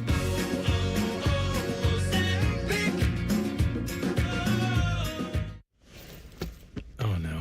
Ah, that's the sound of someone who's misplaced My debit card. their debit card. Where did I leave that thing? Not at the gas pump, or the checkout counter, or the roof of your car. Now, if he has the Chase mobile app, he can use Card Lock. Wait, I could just lock my card. Yep, just a few tippy taps on his phone, and that sound, that's peace of mind from Chase. Chase mobile app is available for select mobile devices. Message and data rates may apply. JP Morgan Chase Bank N.A., member FDIC.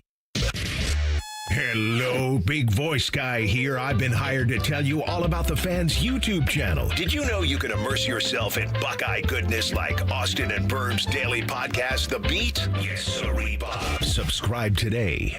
An official message from Medicare. I'm saving money on my Medicare prescriptions. Maybe you can save too. With Medicare's Extra Help program, my premium is zero and my out-of-pocket costs are low.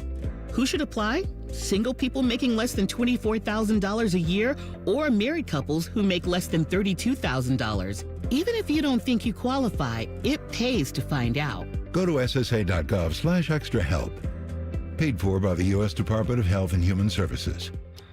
2 hours ago, Kyle arrived at the bar. Hey, what's everyone drinking? 30 minutes ago, Kyle got his friends another round of drinks. Cheers! 5 minutes ago, Kyle decided to drive home drunk. A minute ago, a law enforcement officer pulled up behind Kyle. Sir, have you been drinking tonight? A chain of events that began 2 hours ago is about to change Kyle's whole world. Drive sober or get pulled over. Paid for by NHTSA. Fan weather. From the Logan AC and Heat Services Weather Center. You'll definitely need the sunglasses today. We will be much cooler, though, feeling like fall with temperatures in the mid to low 70s. And then for tonight, mostly clear overnight and chilly. We'll have overnight temperatures in some spots in the upper 40s to low 50s. For Tuesday, a tad bit cooler. Afternoon highs only getting into the low 70s with partly sunny to mostly sunny skies. For The Fan, I'm meteorologist Meredith Garfalo with the 10 Weather Impact Forecast. The Big Nine was a sad, incomplete place. Enter Ohio State. The rest is history. The Buckeye Show. Weeknights at 6. The Fan. The final season of Yellowstone might just be Bo's dad live on YouTube. What's the difference anyway? This is Bishop and Friends. And as is typically the case, we are proudly sponsored by our great friends at Diamond Cellar, your true jeweler for over 78 years. NFL Cutdown Day is tomorrow at 4 o'clock. Quite honestly, these rosters in many instances are so bloated that the majority of the guys that you see getting cut, you've probably never heard of. I do think the thing that is kind of swirling around the start of this NFL season is the various hold-ins that are happening around the league. You think about Trey Hendrickson, certainly think about Terry McLaurin, you think about Micah Parsons. That one got really interesting over the weekend with Parsons just laying on the sideline as their game was just taking a nap. Down. Yeah, he was just laying on the exam table that they have there on the sidelines and staring into the sky. I mean, it's the wildest thing. They do the hold in because then they don't get the fine. We all just assume the deals will get done. And again, like if we're doing thing or not a thing right now, it's not a thing until they miss a game that matters. But there's no question that some bad feelings. And you saw the comments last week from Jerry Jones, and clearly he feels like a deal is done and they just got to, get it signed. Micah wiped all the Cowboys stuff from his social media, so that's kind of the spot where that one is in. Nothing from Trey Hendrickson either. There was reporting last week that the Bengals were open to dealing him yet again.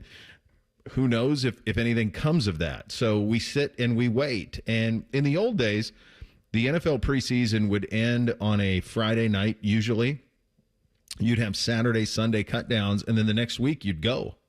You'd go play, and you'd start the season.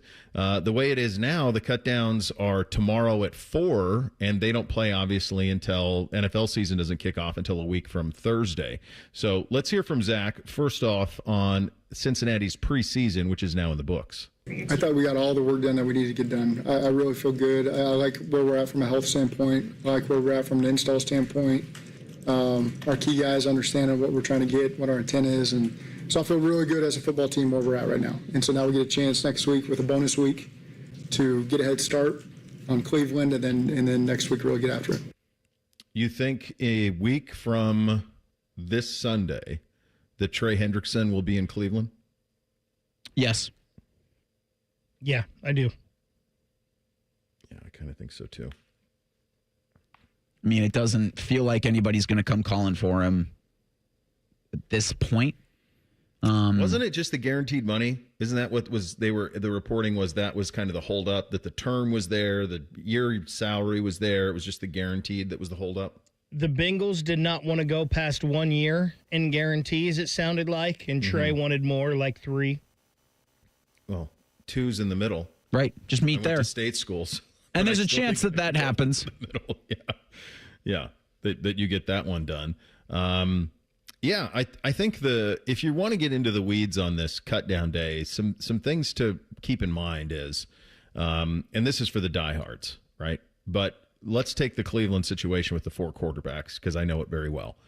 If you keep 4 quarterbacks, then your roster breakdown is going to be, you're going to have to lose one somewhere else. My hunch is Cleveland will have 24 offensive players, 26 defensive players, and then the 3 specialists. That's how they'll get to their 53. If you do that, if you have 4 quarterbacks, which they're going to have 4 quarterbacks, barring a trade of Kenny Pickett, which it doesn't feel like they're interested in doing anyway.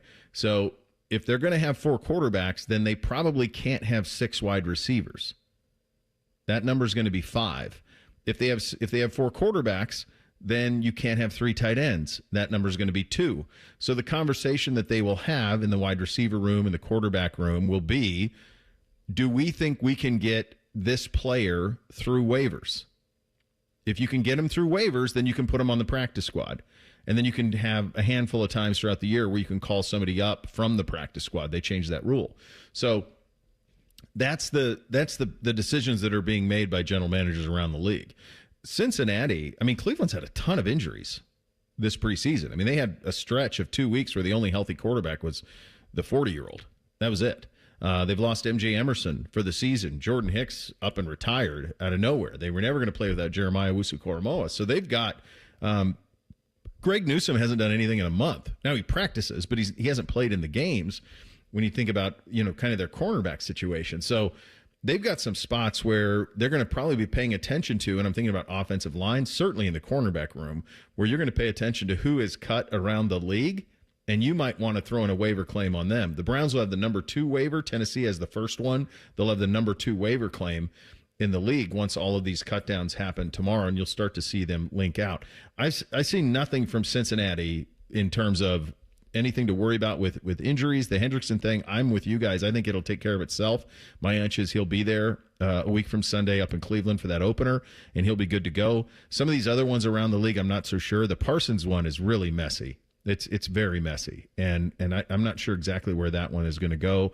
A couple other things around the league. The Vikings signed Carson Wentz. It's a local boy. They traded Sam Howell to the Eagles. Remember, the Eagles had traded Kenny Pickett to the Browns in exchange for Dorian Thompson-Robinson, and then there was a pick exchange that went that way as well. They cut Dorian Thompson-Robinson, so Sam Howell will be the backup quarterback in Philly. Aiden O'Connell breaks his wrist. He's out 6 to 8 weeks. And Pete Carroll said post-game, we're in the market for one.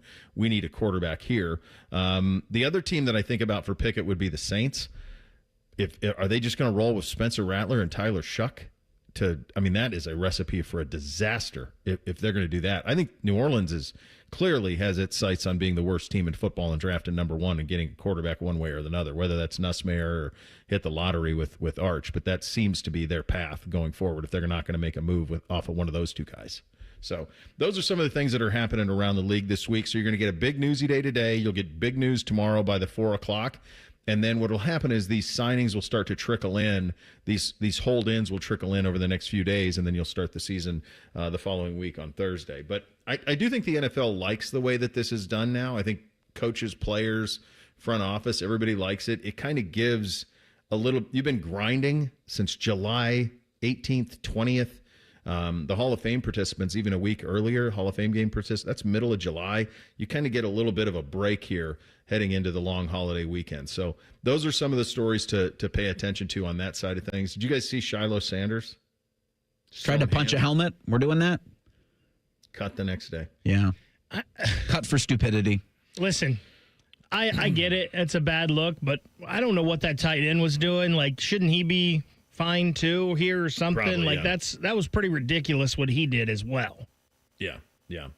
I think you get to the point, for a lot of these guys on the bottom roster where you can kind of see the writing on the wall. I have absolutely no doubt in my mind that this had very little to do with him being cut. I just think he was well down the depth chart and just was not. I mean, he was an undrafted guy anyway, so it's not like it was something that people were pretty much locked in on. So I think when you're on the bottom of that roster, that's where it gets a little bit interesting, is you kind of read the writing on the wall by the time you get to this point in the season. I think this could be a very interesting week. I think we have the comments from Carroll. I think you could see some trades this week as well. Not marquee guys, but I think you could see some depth trades happening throughout the NFL this week as these teams trying to start to get locked in for the season. So pay attention to that this week. The Cleveland decision with the 4 quarterbacks is going to be, you're going to have to lose somebody at another position, and my hunch is it'll come out of tight end or receiver. So that'll be the dance that Andrew Berry plays this week. Just with the string of injuries that you just mentioned that they've suffered this preseason, it doesn't make any sense to me that you have an extra quarterback. You don't need it, especially when you've given no game reps to in the preseason. Like, you tell me they couldn't get a 6th-round pick for Kenny Pickett? Yeah, I don't know. I don't know if they view him at. I know. Listen, I've laid this out all summer in the spring. They really expected him to be the starting quarterback and treated him as such once they acquired him. Like, he got all of the 1 reps in the mini camps. He got all the 1 reps to start training camp. Joe didn't get any reps. I don't know if you guys remember this. First couple of practices, Joe Flacco didn't get any reps. It was Kenny Pickett, and then it was Dylan, and then Shedeur, and Joe didn't get any of the team reps, none of the 11-on-11. So he was going to be the starting quarterback, and I've been talking about that all summer. Mary Kay finally wrote about it at Cleveland.com over the weekend, finally saying, yeah, this was the plan, and then hopefully people understand that this is what the plan was going to be. I mean, been saying it for months that this was the plan. And that's fine that was what they had intended on. And here's been my thing with NFL head coaches throughout time is most, I think, 98, 99% of them are great knowers of ball, can call great football, offensively, defensively, know football left, right, and center. It's what do you do when situations don't go the way you had planned, when you come into chaos. And the best NFL head coaches, in my opinion, throughout history, have been great dealers of chaos, not guys that say, well, the plan didn't work. Oh, well, we're sticking to the plan. Damn it. It's all right. Let's pivot. Let's figure this out and let's navigate through the chaos.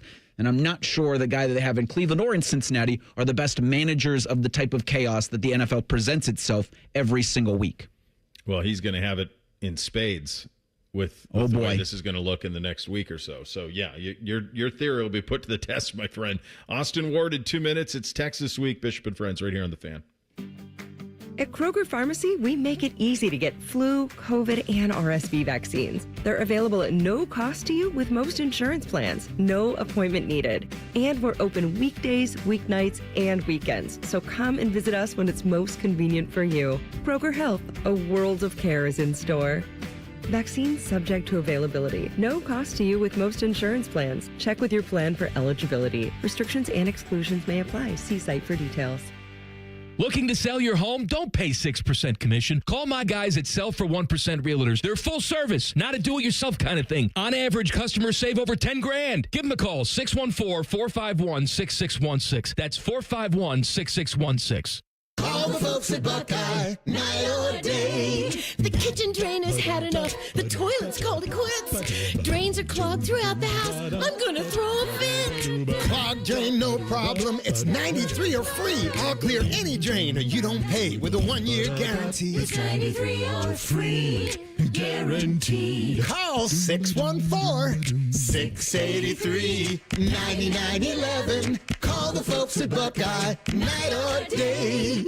Bobby Carpenter here for Germain Toyota. Swing by Germain Toyota and ask for Marcello and discover unbeatable deals and a wide selection of new and certified pre-owned Toyota vehicles. Visit them at germaintoyota.net. Germain Toyota on the corner of I-70 and Bryce Road. Bet365 is paying out before the final whistle. Check out Bet365's unrivaled early payout offer. When you bet on a team to win and they take a 17-point lead, you get paid no matter the final score. Forget the final whistle and start counting that cash. Hold up. You get early payout on parlays, too. Download the app and see why it's never ordinary at Bet365. Gambling problem? Call 1-800-GAMBLER. 21 plus only. Must be physically located in Ohio. T&Cs apply. Bishop and Friends is sponsored by Diamond Seller, your true jeweler for over 75 years. The Fan, Ohio sports destination. He knows everything about the Buckeyes. He's been offered tens of dollars by a certain team to spill his secrets. He's told that certain team to go to hell. Damn you all to hell! He's Austin Ward. And he joins on the Brian Heating and Cooling Systems fan guest hotline. We made it, buddy. We're here. Here we go. Ready or not, here we go. We've never had an opener like this. Ohio Stadium's never had an opener like this. We've been playing football there for 103 seasons. You've never had the number one team in the country go in. The last time the number one team in the country played at the defending champions was 1988. Miami put it on Florida. Miami's defending national champions. They hosted Florida State. They put it on them 31-0. I'm not anticipating that Saturday. I don't know what I'm going to expect to see on Saturday. I don't think any of us do, but we're going to have a big one, and it's unlike anything we've ever seen, my friend. Yeah, I can't wait. And I think it's great that we can finally lean all the way into the coaches poll and just ignore the AP so that we can get a little extra history from number one versus number two. So, yeah, we can do that. And I think the coaches know where the talent is assembled across the country. And primarily when you look at Ohio State and Texas, it is on the defensive side of the football. So as we start to get into game week, Bo, and think about what this game is going to look like, what the script is going to look like, how it's going to play out, I think everyone is waiting to see what Julian Sayin and Arch Manning can do. And it's not going to be easy for either one of them. And I think especially there's been so much deference for Arch Manning with the name and the lineage and all of that. Coming into the Horseshoe with on the heels of a national championship, with this being the season opener, with all the expectations and celebrations and even some of the angst I think that will exist for Fox that this game is not in prime time. Like maybe that'll add a little extra anger and passion by noon and kickoff time. I think that's just the atmosphere, let alone going against Matt Patricia and one of the most talented defenses in the country. So I'm skipping ahead a little bit, but I think that's what sets this game apart for Ohio State in my mind is that this defense, I think, is going to make life very difficult for Arch Manning. What do you think as you've talked to folks and observed what you've observed through camp here? What will be the differences folks will notice defensively from last year with Jim Knowles to this year with Matt Patricia? I think it's going to be the variety, and it's going to be a mental adjustment. It already has been for me to think about, what a traditional two deep looks like, who the starting lineup is going to be, what that looks like. I think is very much subject to change from game to game and week to week. And I know a lot of coordinators like to talk about that, to be multiple, to have different looks and versatility. But then you get into the year and you're like, well, that's pretty much what this team does. And you can understand why. It's not a knock that Jim Knowles, we pretty much knew the safety-driven defense and which four defensive linemen were going to be on the field and what the rotation might look like if a third linebacker was going to be in the mix, if a third corner was going to be out there.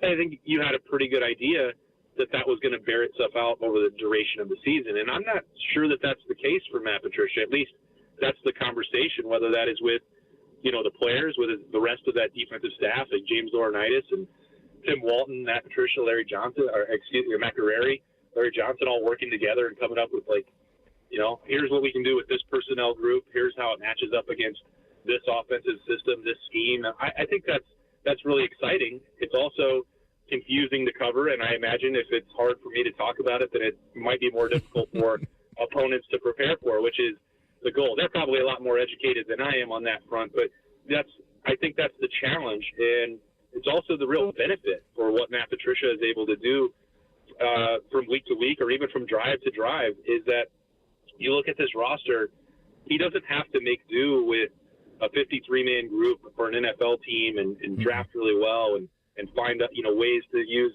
one guy to do three different jobs.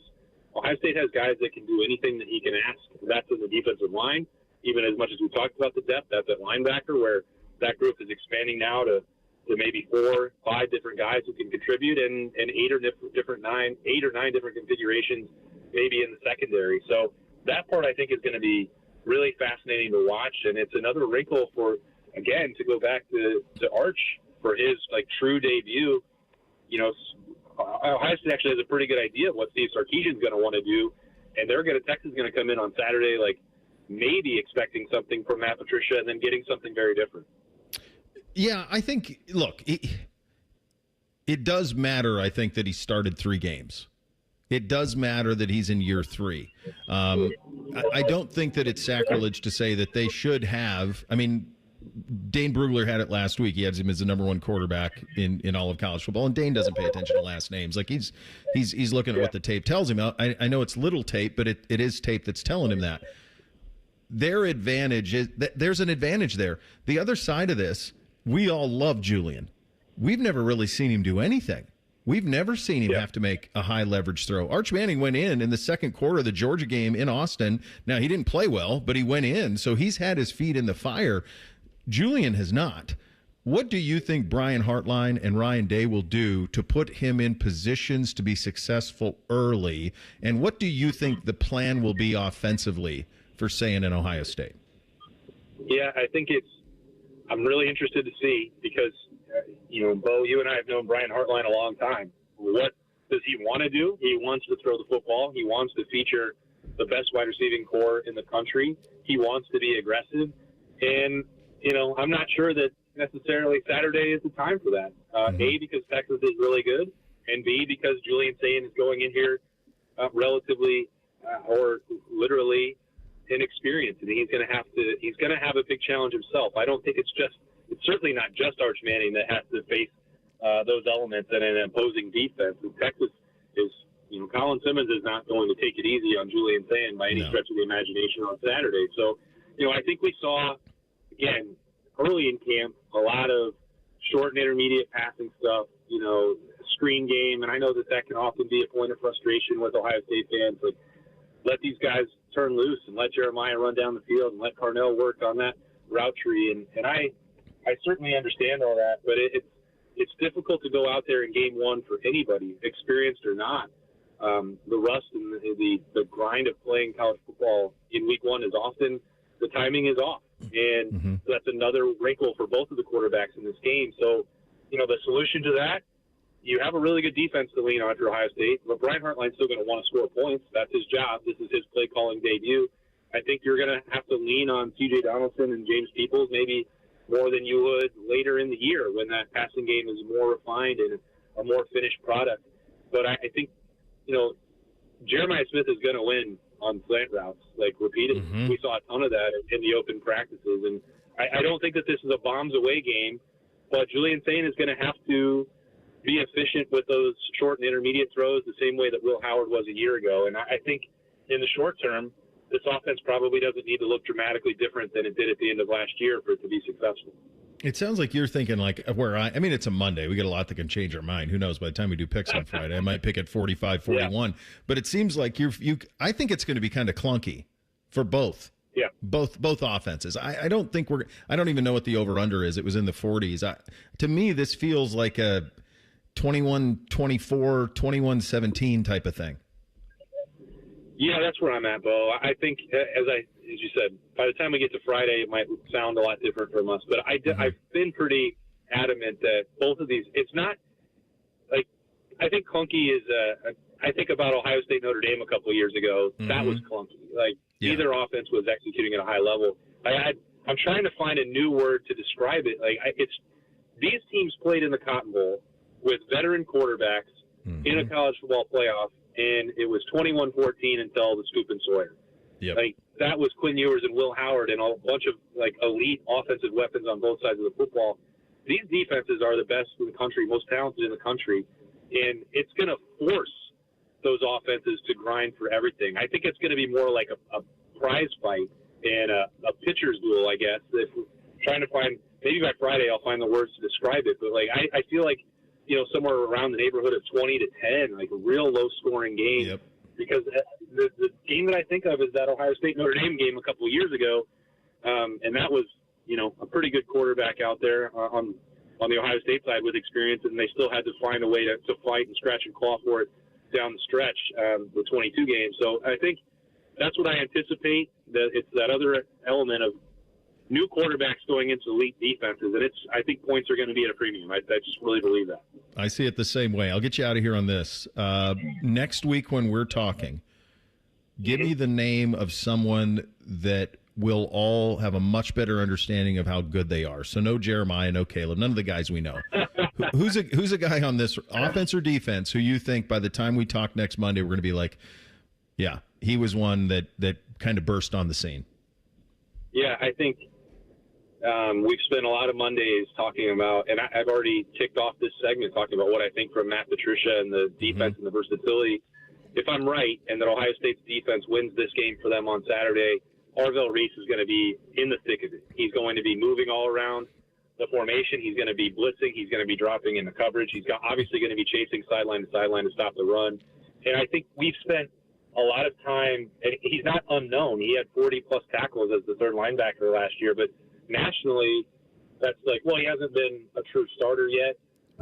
Even for Ohio State fans, like we've talked about his Iron Buckeye stuff and how I think he's 8 feet tall now. We've spent a lot of time in the offseason dealing with that, but doing that in a game and doing that with all the eyes in the nation on number one versus number two is going to be different. And I think there's a real chance that if this game follows the script that I think it might, that everyone comes out of this on Monday, we talk, and it's like, that Arvell Reese hype, that was talked about for a reason. And this guy, is now the leading candidate to win the Butkus Award. Like, that's how high the ceiling is for him, and I think that's what the expectations might be after Saturday.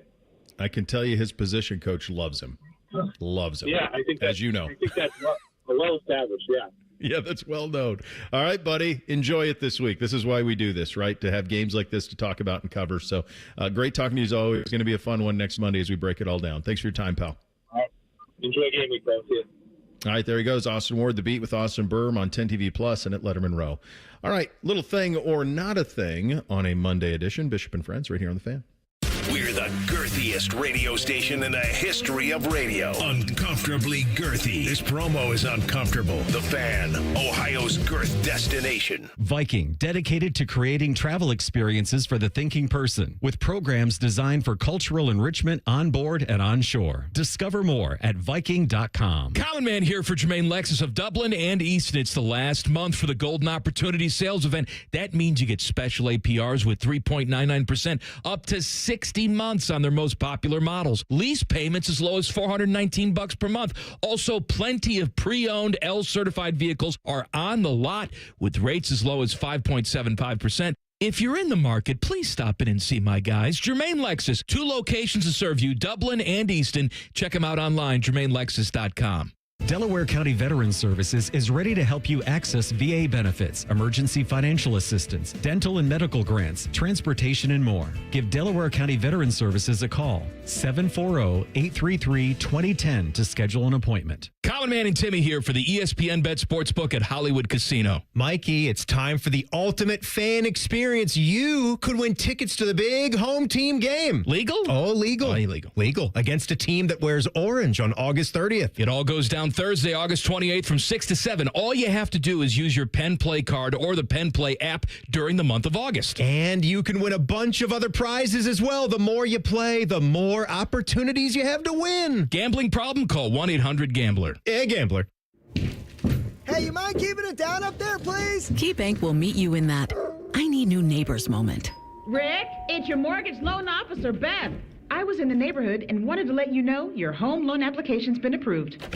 Beth, you're always there for me, and not a moment too soon. Are your neighbors bowling with grand pianos again? And apparently raising livestock? Ooh. For every financial need, we'll meet you in the moment. KeyBank opens doors. Equal housing lender. NMLS number 399797. Dormar, your climate hero. When your furnace or air conditioner is broke, we come out that same day. Dormar, home the Tin Man.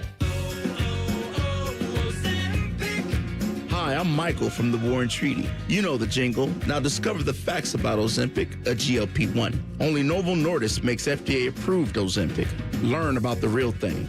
Talk to your healthcare professional today. Call 1-833-OZEMPIC or visit Ozempic.com to view the medication guide and to learn more about Ozempic, semaglutide injection 0.5 milligrams.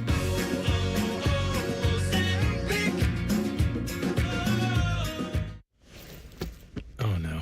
Ah, that's the sound of someone who's misplaced My debit card. their debit card. Where did I leave that thing? Not at the gas pump, or the checkout counter, or the roof of your car. Now, if he has the Chase mobile app, he can use Card Lock. Wait, I could just lock my card. Yep, just a few tippy taps on his phone, and that sound, that's peace of mind from Chase. Chase mobile app is available for select mobile devices. Message and data rates may apply. JP Morgan Chase Bank N.A. member FDIC.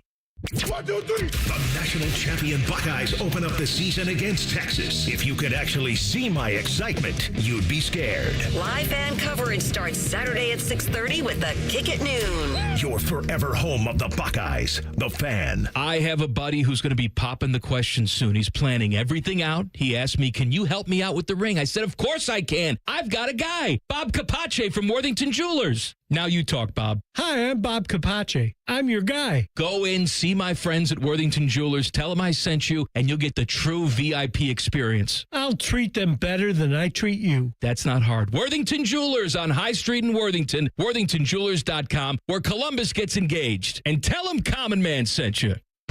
Twin Peaks is the best in the game. Here, it's bigger game days and bolder fight nights. I mean, where else can you find a scratch kitchen that always comes in clutch every day from lunch to late night?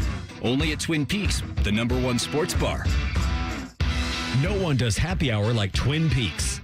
Whatever your preference, we have everything from tequila cocktails and an extensive bourbon category to top shelf spirits and cocktails served over ice balls. And don't forget about our 29-degree drafts.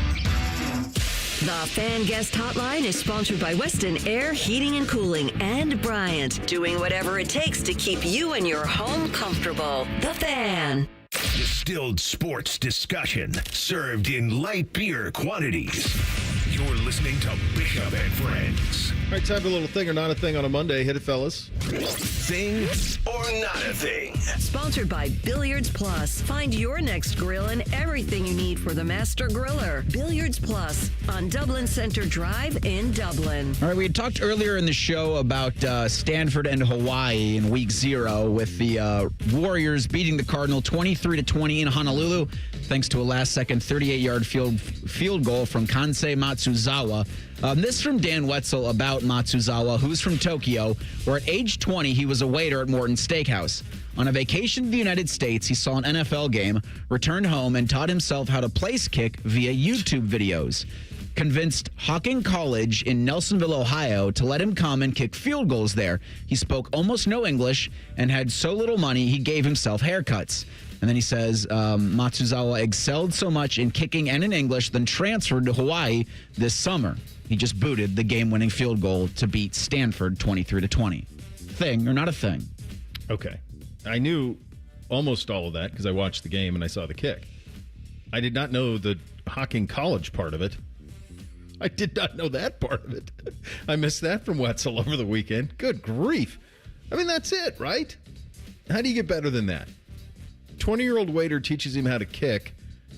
Can you imagine the difference between Tokyo, being a waiter at a Morton's Steakhouse in Tokyo, to playing college football at Hocking College in Nelsonville? The cultural difference there? And then to do it and then get to Hawaii and, I mean, come on, man. That's a Disney movie. It's funny, I actually do not have it on today, but I usually on my wrist every day have a little rubber bracelet that says, no excuses, work harder.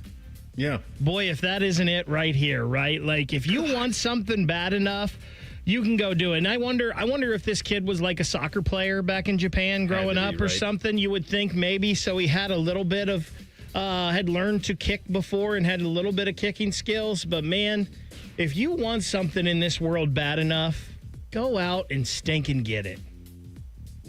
On I October... can't even wrap my head around the differences of those three places. Tokyo, Nelsonville, Honolulu. The hustle and bustle of Tokyo and all the people to the backwoods of Nelsonville, Ohio. Next thing you know, you're at Waikiki Beach. I wonder if he got 5 blocks from Waikiki Beach, kicking for Hawaii. Like, what a crazy path. I wonder if he bought some Red Wing boots while he was down there. God, I hope so. Those boots will last a lifetime. I wondered, like, yesterday, reading that, if he had flown from Tokyo to maybe Cincinnati, or, like, where he would have flown into, maybe Columbus, to drive wherever, if it's 50 or if it's 33, and, like, as you're just getting into Appalachia, like, just the difference. You're in a whole new world. You just can't even, and you hardly speak English, like, no English. Like, it's just the craziest How does he even find Hocking College? Like, what? It's a you great just question. Look at all the universities in America and send something to all of them? I think that was kind of what it was, whereas he found himself kicking on YouTube, or he found himself learning to kick on YouTube, and then found himself kicking on YouTube and filming the kicks, and then sending it to as many people as he possibly could. And Hocking College got back to him and says, yeah, we got a spot. Jeez. On October 26th, the Bengals are going to play the New York Jets at Paycor Stadium. In that game, Cincinnati's going to add Dave Lapham and Lamar Parrish to their Ring of Honor. Former Bengals quarterback Boomer Esiason was invited to that game and the ceremony, as he is a member of that Ring of Honor, with the expectation that he attends each ceremony, each Ring of Honor induction every year, as long as he's physically able to. Oh, I didn't know that part. On his radio show in WFAN in New York, this was Friday, Esiason read details from an email, from that email invite on the air. Ring of Honor weekend, you and a guest can receive 2 complimentary tickets with an opportunity to purchase an additional if you wish to our celebratory events below by submitting the RSVP form. Mm-hmm. The Ring of Honor reception at Paycor Stadium on Saturday, October 25th, 4 to 7 p.m. Bengals versus Jets, halftime Ring of Honor induction ceremony, Sunday, October 26th. Kickoff is 1 p.m. But if you are traveling in for the weekend from out of town, we have secured a block of rooms at the Renaissance. A block of rooms. Usually when people say a block of rooms, it's like a wedding thing, and you have to go on there and say, I'm part of this party. Yeah, but this is why they sent it. So the Renaissance Cincinnati Downtown Hotel at a preferred discounted rate.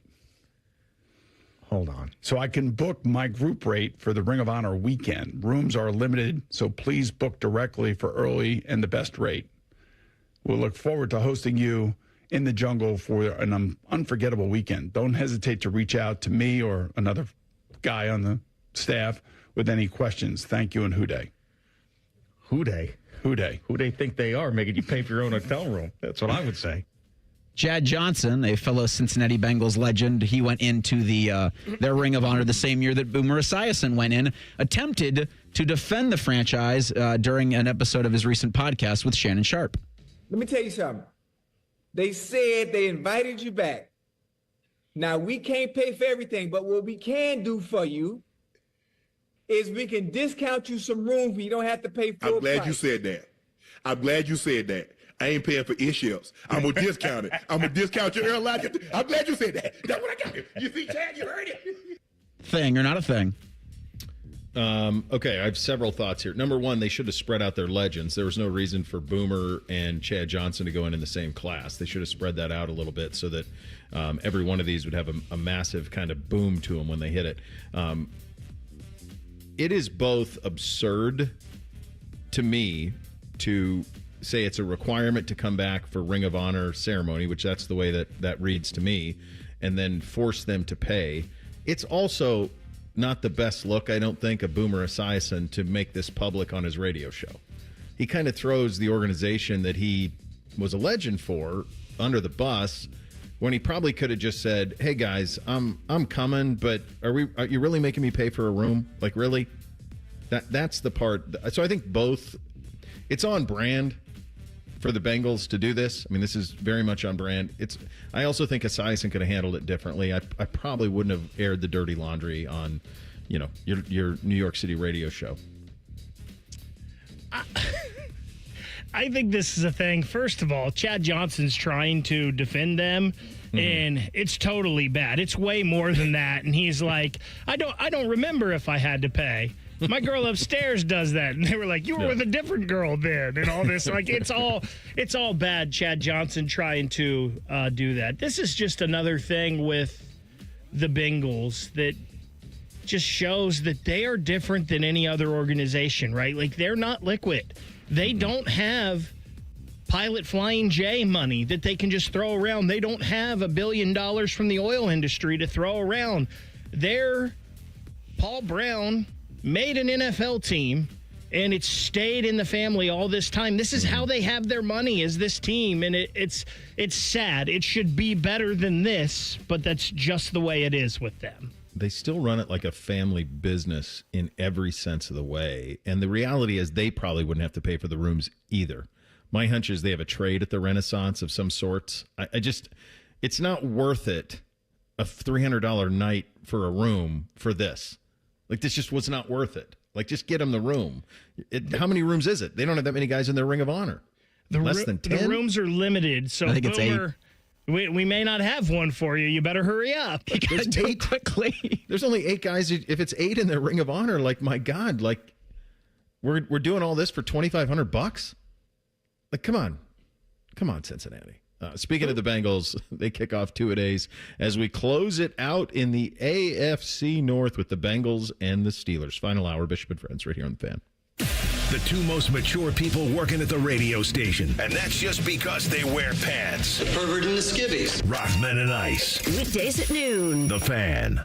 Make Labor Day a good deal better at Meijer. Celebrate the long holiday weekend with fresh from Meijer 80% lean ground beef. Just $2.97 a pound with M-Perks for a 3-pound package or larger. Limit 3. Discount automatically applied when you enter your M-Perks ID. Large seedless watermelons are $3.99 each. And locally grown bulk sweet corn is 5 for $2. Shop Meijer and bring more fresh favorites to your Labor Day celebration. Exclusions apply. See all deals in the Meijer app. Factory direct is really pretty simple. The factory sells it directly to the consumer. I mean, we build it. There's nothing that anybody else does. We have stations where everybody touches the window. Everyone sees what's going on. So if there's an issue, we catch it as it's going down the line. That's probably the biggest thing, is the ability to make sure what goes out the door is what I want to go out the door.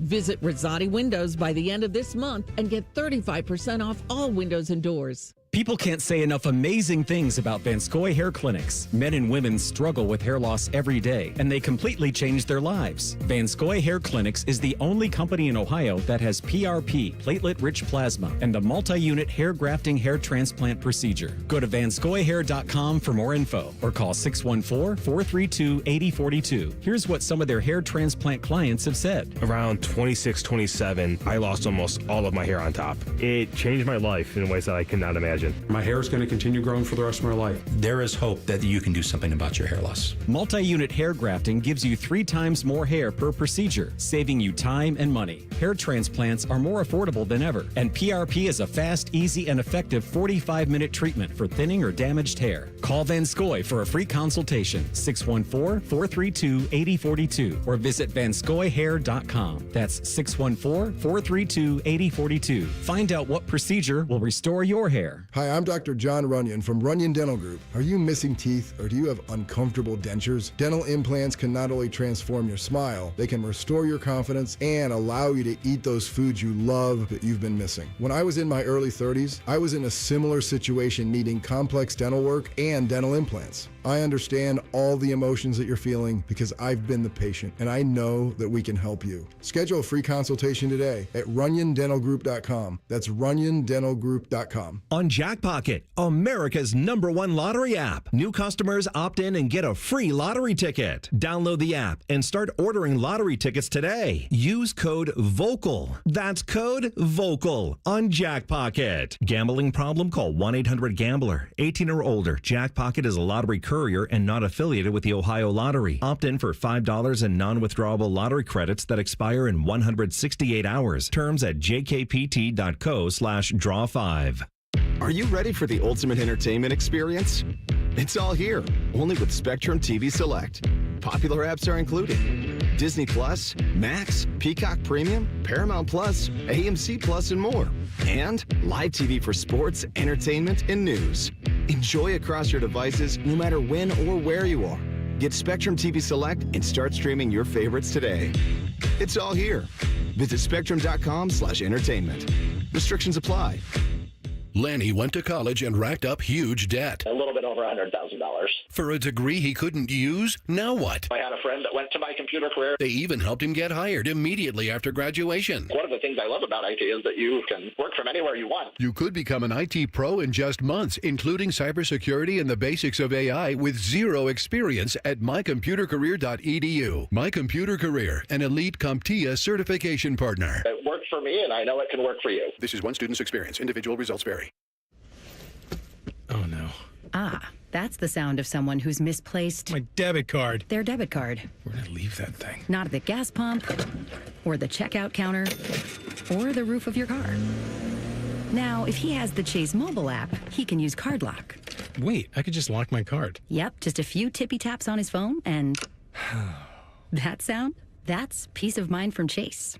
Chase mobile app is available for select mobile devices. Message and data rates may apply. JP Morgan Chase Bank N.A. member FDIC. Your fantasy draft is here. The Smack Talk is starting, and this season, ESPN Bet is giving you more ways to ride with your squad. Introducing ESPN Bet Fan Center, where you can instantly link and bet on your fantasy teams right in the ESPN Bet app. An enhanced sports betting experience only from ESPN Bet, the sports book for sports fans. Download the app today. Must be 21 plus. Gambling problem? Call 1-800-GAMBLER. In New York, call 877-8-HOPE-NY or text HOPE-NY 467-369. Broadcasting from the Lindsay Honda Studios. Honda makes the cars. Lindsay makes the difference. Visit lindsayhonda.com. WBNS-FM, HD1 Columbus. The Fan. Sports Center. Good morning. I'm Eric Reeser. It's officially game week for number 3 Ohio State. The Buckeyes are 5 days away from hosting number 1 Texas Saturday at the Shoe. The home team's a 1.5-point favorite. It's a rematch of last year's Cotton Bowl semifinal, which Ohio State won 28-14. Here from OSU's Ryan Day, who's going to join Skip Mossick, Paul Keels, and Jim Lachey tonight in the 6 o'clock hour, a Buckeye Roundtable. Coach Day will also hold his weekly press conference Tuesdays at noon. We'll carry tomorrow's presser live after Bishop and Friends. Also this weekend, number 14 Michigan will host New Mexico Saturday night at 7:30. The Wolverines will start true freshman quarterback Bryce Underwood in that game. In the NFL, rosters will be finalized tomorrow by 4 o'clock. The Browns will reportedly carry 4 quarterbacks on their final 53. Cleveland's going to host Cincinnati next Sunday for that Week 1 matchup. You can hear Cleveland Browns football all season long right here on The Fan, Ohio's sports destination.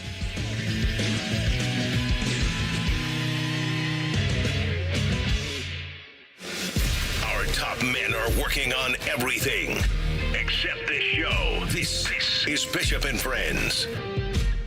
All right, let's close it out. We've gone all the way through the National Football League. This is our final day of two-a-days. We are in the AFC North. Hit it, fellas. Bishop and Friends present Two-A-Days, our preseason look around the league.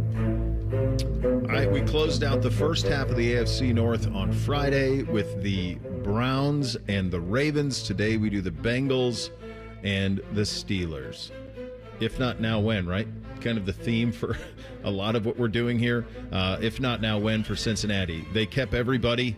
We start with the Bengals. Somehow they did it. I mean, we can make fun of them for not getting hotel rooms sorted out for Boomer Esiason, and we can make fun of them for some of the certain things, the way that they run their operation. But give the Brown family credit. They kept T, they kept Jamar, they kept Joe. They're all there. Somehow they did it. And I think they're going to keep Trey too. And so they are now they've been in, since they reached the Super Bowl a couple years ago, in a window to where, yeah, they have enough firepower to go win the whole thing. This is going to come down to their defense and Al Golden, who comes in and replaces Lou Anarumo. I always felt like Anarumo kind of, he took the fall, but I don't know that he forgot how to coach football. So Golden is a choice. It's a choice. They are going to be put in a position where, if you're Al Golden this year with the Cincinnati defense, what you've got to do is 3 or 4 times a game, you need to turn 7 points into 3. 3 or 4 times a game, you need to turn 3rd and 6 to Trey Hendrickson gets a sack, Shamar Stewart gets a stack, and we're off the field. If he does that, the offense is so loaded so complete that you're going to win a lot of games. Nobody would have wanted to play them last year in the postseason. They even changed what they did in the preseason this year to make sure they're ready. Their schedule is in comparison to the other teams in this division, this schedule is pretty navigable for them, in my estimation. They kind of wade into it at Cleveland. I know they struggle up there, but they have the more talented roster, and the weaponry is obviously an advantage for them. Then they get Jacksonville at home. Then they're at Minnesota. Remember, that's J.J. McCarthy, third start. Then they're at Denver. Then it gets a little tricky. The back end of the schedule, though, is nice, too. It's at Miami, Arizona at home, Cleveland at home. So they start with 3 games that I think they'll be favored in all 3, and I think they end with 3 games that are going to be favored in all 3. That's 6 games total that you can make a lot of hay. I think Cincinnati bounces back in a very, very big way this year. Questions? Sure. But if I am given the choice of being able to roll with these guys and this offensive firepower, I would. Yeah, year 7 for Zach Taylor. To your Lou Anarumo point, I think a head needed to roll. Yeah. And so, unfortunately, it was sweet Lou's. Look, they need Trey Hendrickson on the football field. I think they gave up, 41 points in total to the Colts in the last preseason game. Now, it was a non-serious operation when you don't have any of your starters. So, a somewhat unfair look, but the other 2 preseason games, defense, that was optional for the Cincinnati Bengals, and they're going to need it in several contests this season. They've got a Week 10 bye, which suits them really nicely because that's the deadline, right? So if it's not going well, they can maybe send off Trey Hendrickson right then and there. I do think he's going to be playing at least the first 10 games of this season. And for Cincinnati, it's got to just be we're outscoring you by 20 points a game. And there are plenty of opponents on their schedule that they can do just that too. I think if you're someone who really doesn't have an NFL team or your team is on a bye, I think the team you want to watch this year is the Bengals because these games are going to be exciting. They are going to be shootouts. They are going to have a ton of 45-42 games, 41-37. I mean, it is offensive football at its finest with the Bengals. Unfortunately for them, it's usually offensive football at its finest for the team they're playing because their defense is that bad. They might be the most entertaining team to watch this year. Yeah, I mean, last year, they only scored less than 20 4 times all of last year. And they should be even better. So, yeah, I mean, that's solid. I kind of agree with that, Bake. Like, you want the most fun you can have on a Sunday, it's Cincinnati versus whoever they're playing. Like, buckle in. Kind of like that Cincinnati-Washington game last year on Monday Night Football early in the season. Yeah. It was a blast to watch. Yeah, it really was. All right, let's hit the categories with the Bengals. Fantasy sleeper in Cincinnati, Bake. Who do you like? Reese, just for you, I'm going tight end with the Bengals. I don't think anybody realized 2 or 3 weeks ago that they signed Noah Fant. They sure did. He wasn't with the team. This is a guy that has had at least 40 catches in every year but one of his 6 seasons, averages 11 yards a catch. We know that Iowa lineage at the tight end position is strong. He's going to get lost with Gesicki and Brown and Chase and Higgins. The one thing about him is he hasn't scored a lot of touchdowns in his career. That might change, though, with Joe Burrow throwing him the football. Yeah, I figured you'd be going tight end. I went with Andre Iosivas. I think he had 6 touchdowns last season. They're going to do a lot of throwing the football around to a lot of different players.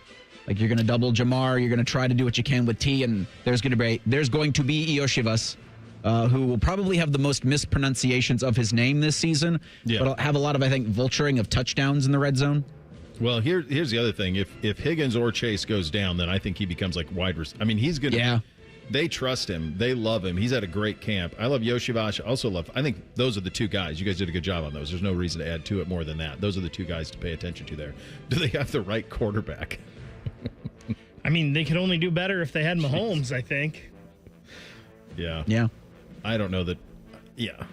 He's one of the few guys that he's an A++.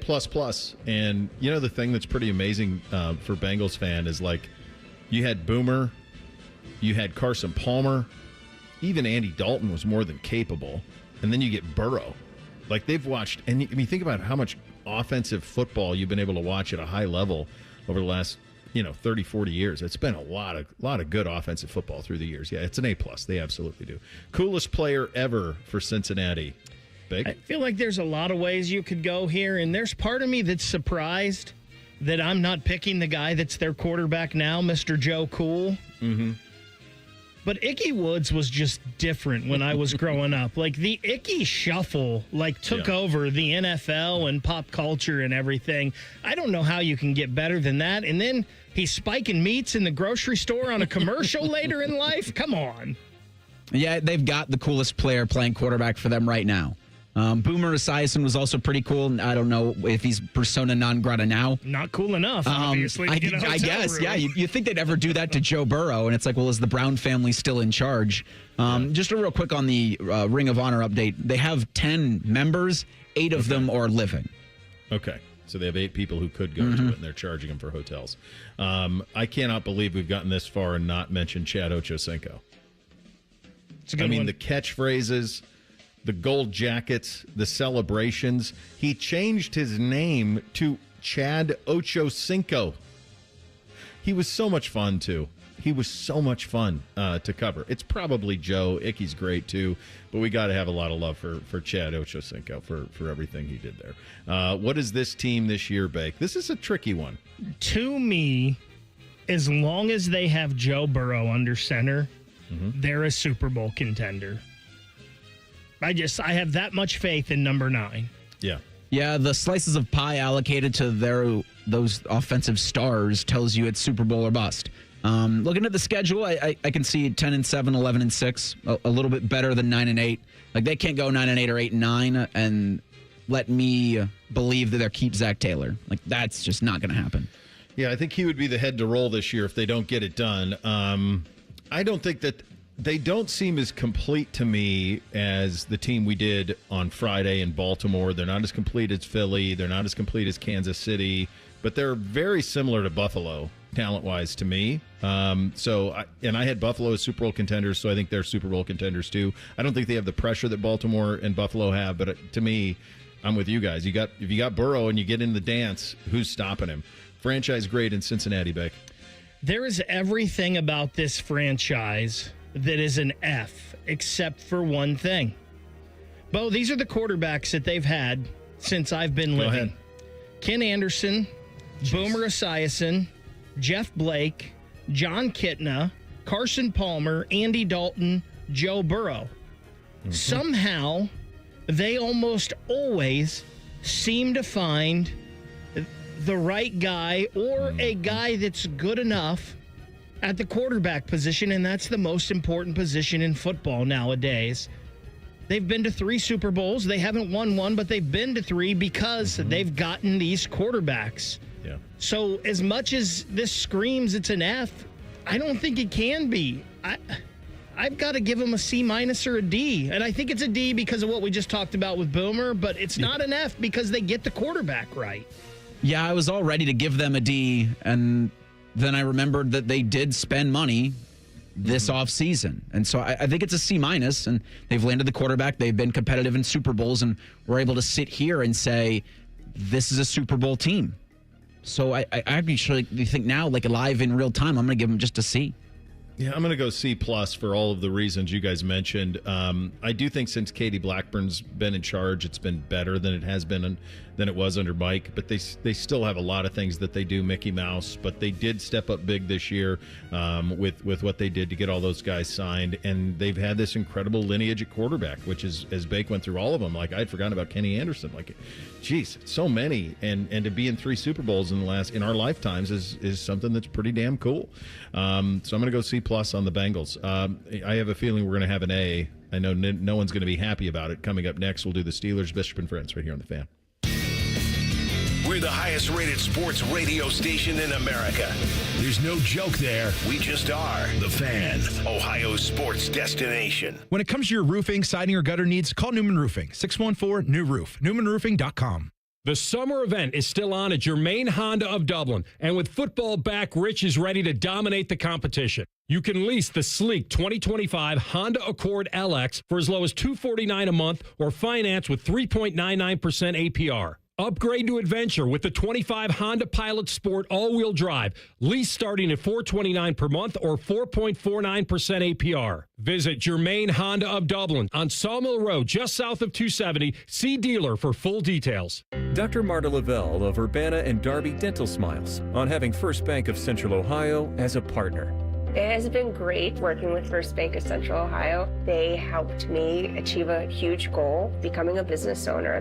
The bank made it so easy. They helped me through the whole process.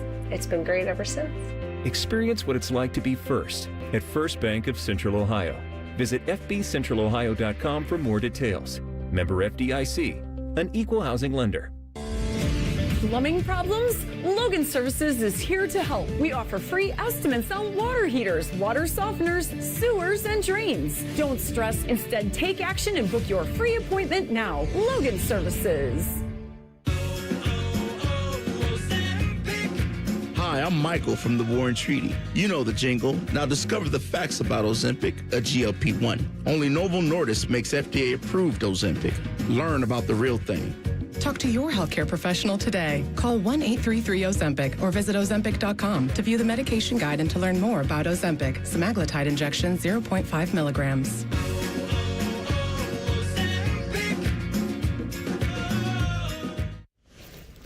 Oh, no. Ah, that's the sound of someone who's misplaced My debit card. their debit card. Where did I leave that thing? Not at the gas pump, or the checkout counter, or the roof of your car. Now, if he has the Chase mobile app, he can use card lock. Wait, I could just lock my card. Yep, just a few tippy taps on his phone, and that sound, that's peace of mind from Chase. Chase mobile app is available for select mobile devices. Message and data rates may apply. JP Morgan Chase Bank N.A. member FDIC. It's Wilson from That Other Window Place, and this is the Secrets of Pella podcast. Secrets of Pella. Where we try to expose Pella Windows secrets. Okay, Leslie from Pella, with this easy slide operator, I can slide open this window with just one finger. What are you guys hiding? Well, we're not hiding anything, but that slide is cool, right? All right, cut. Leslie, it is so cool. Look, I'm opening it with just one pinky. Get the windows that Columbus homeowners rated the leading window brand at PellaColumbus.com. Introducing The Fan 2. A totally different radio station is coming to 1460 AM, The Fan's HD2, and The Fan app. Your home for Bob and Tom mornings and Jim Rome in the afternoons. It all starts Tuesday, September 2nd. Imagine what it would feel like getting tackled head-on by a 240-pound linebacker. You'd be in serious pain, right? But if you're unbuckled in a car crash, at just 50 miles an hour, you become a deadly projectile that can slam into other passengers with 8 times that amount of force. Don't let someone else take the hit. Buckle up and visit buckleup.ohio.gov to learn more. Brought to you by ODOT and ODPS. Hello, it's John Kozik, founder and president of TurboTrack Realty, and I buy real estate as is fast for cash. Give us a call today for an all-cash offer at 614-472-2000, 614-472-2000. I buy vacant properties, inherited homes, divorce situations, death in the family. I even buy my tenants won't pay me the rent houses. Give us a call today for an all-cash offer at 614-472-2000, 614-472-2000. Fan weather. From the Logan AC and Heat Services Weather Center. You'll definitely need the sunglasses today. We will be much cooler, though, feeling like fall with temperatures in the mid to low 70s. And then for tonight, mostly clear overnight and chilly. We'll have overnight temperatures in some spots in the upper 40s to low 50s. For Tuesday, a tad bit cooler. Afternoon highs only getting into low 70s with partly sunny to mostly sunny skies. For The Fan, I'm meteorologist Meredith Garfalo with the 10 weather impact forecast. Question from a listener: do you dopes ever get tired of talking about Ohio State? No. The Buckeye Show. Weeknights at 6. The Fan. We'll read your emails on the air, but we won't tell you where to send them. Hey, we're not doing all the work for you. This is Bishop and Friends. Was there, we'll continue with two-a-days. We're in the AFC North, Pittsburgh Steelers on the docket. What are your guys' were there kids you grew up with who liked the Steelers? Yeah. Oh, yeah. They're big in Columbus. Yeah. There are quite a few. I always felt like there were the most Browns fans and then that people would be shocked at how close. This was pre-Burrow. This was when I was at Channel 10, and I could see the ratings. People would be shocked how close it was between Bengals and Steelers. That it was pretty close. I mean, one team throughout the 90s was, well, I mean, even the Bengals had a couple of years early. I'd say maybe late 90s, early 2000s, when it was one team was head and shoulders better. And so that's what made it so much easier for folks here to root for the Steelers. I always feel like, and I'm not saying this is exactly how it is, but I feel like, and I'm including myself in this as a Browns fan, I always feel like Browns and Steelers fans are obnoxious no matter what. And the Bengals fans come around when they're good, but when they're not good, you don't hear anything from them, I feel like. That might be fair. That seems fair. That seems fair to me. Look, this is one of the model franchises, and the crazy thing about where they are now is all they do is have a winning record every year. Tomlin has a winning record every single year, but they've won a playoff game less recently than the Browns. It's been a long time since they've won a game, let alone many. They've tried a bunch of things post-Ben to find a quarterback. Ben probably hung on a little bit too long. So they've tried a bunch of things to be able to find success here. They have everything else. They just haven't been able to get the quarterback right. And then the thing that's the damnedest is that a player who Ben lost to in a Super Bowl is the starting quarterback. I mean, this is a contemporary of Roethlisberger's is starting this year. And really, as I look at this roster, he's the only question I have. There's nothing else as I look at this. I maybe would have liked their wide receiver to add maybe just one more like precise route runner. DK Metcalf is, that's deep overs and goes and fades and all of that, but like maybe one more precise route runner. But other than that, I mean, they're going to play a lot of 2 and 3 tight end with Arthur Smith, and their tight end room is loaded. It might be the best tight end room in football. I mean, they got 3 dudes with Washington, Jonnu Smith, and Pat Freiermuth. 3 dudes there. I like their running back room. Their defense is going to be one of the 5 best in the league. Like, there's no questions. It just, is Rodgers going to be good? And he doesn't even have to be like Packers good Rodgers. I mean, they got what they got from Fields and Wilson last year, and we're still 10-7 in a playoff team. Right. Rodgers just has to be average. Yeah. Year 19 for Mike Tomlin. Jeez. And the same as he did when he was hired, Reese. My disdain for Pittsburgh always is from when I was a kid as a Browns fan. It was just bug meets windshield. Like in my lifetime, the Browns have really only taken something from the Steelers twice. Yeah. Like ended their season. And like once was obviously a playoff game, and then the other one was keeping Pittsburgh out of the playoffs. I think back in like 2009 or 2010. And so for the rest of it, it's just been the Steelers have been such a more dominant franchise everywhere. Yeah. Ownership, coaching, leadership, talent, drafting Ohio State players. Browns didn't want any part of that for the longest time. Yeah. Has anybody ever seen Mike Tomlin and Omar Epps in the same room? Just checking. I'm not sure, but Omar Epps, man, dude, he had a run there. He was in the program and higher learning within a couple of years. He was a stud freshman tailback who got to date Halle Berry, and then in the program, he's a stud freshman track guy who's dating Tyra Banks. That's a pretty good job out of him. Good living. That's very good living out of him. Yeah, it's one of the model franchises. They went 10-7 last year. They added Rodgers. Fantasy sleeper, Bake. I love Caleb Johnson, the running back out of Iowa. Jalen Warren has never seemed like an every down back to me. He seems like more of a complimentary guy. I think Caleb Johnson will be the starting running back for the Steelers by the end of the year. Bo, I wanted the Browns to pick him up in this draft. They did not. And, of course, he would go to Pittsburgh. Yeah, I like him too. As someone who's not a fantasy football player, can I say Aaron Rodgers? Sure. I mean, he had over 3,000 yards passing last season. Like, his numbers with the Jets were really good. And if they can get, to your guys' point, kind of that, this will be a really good team.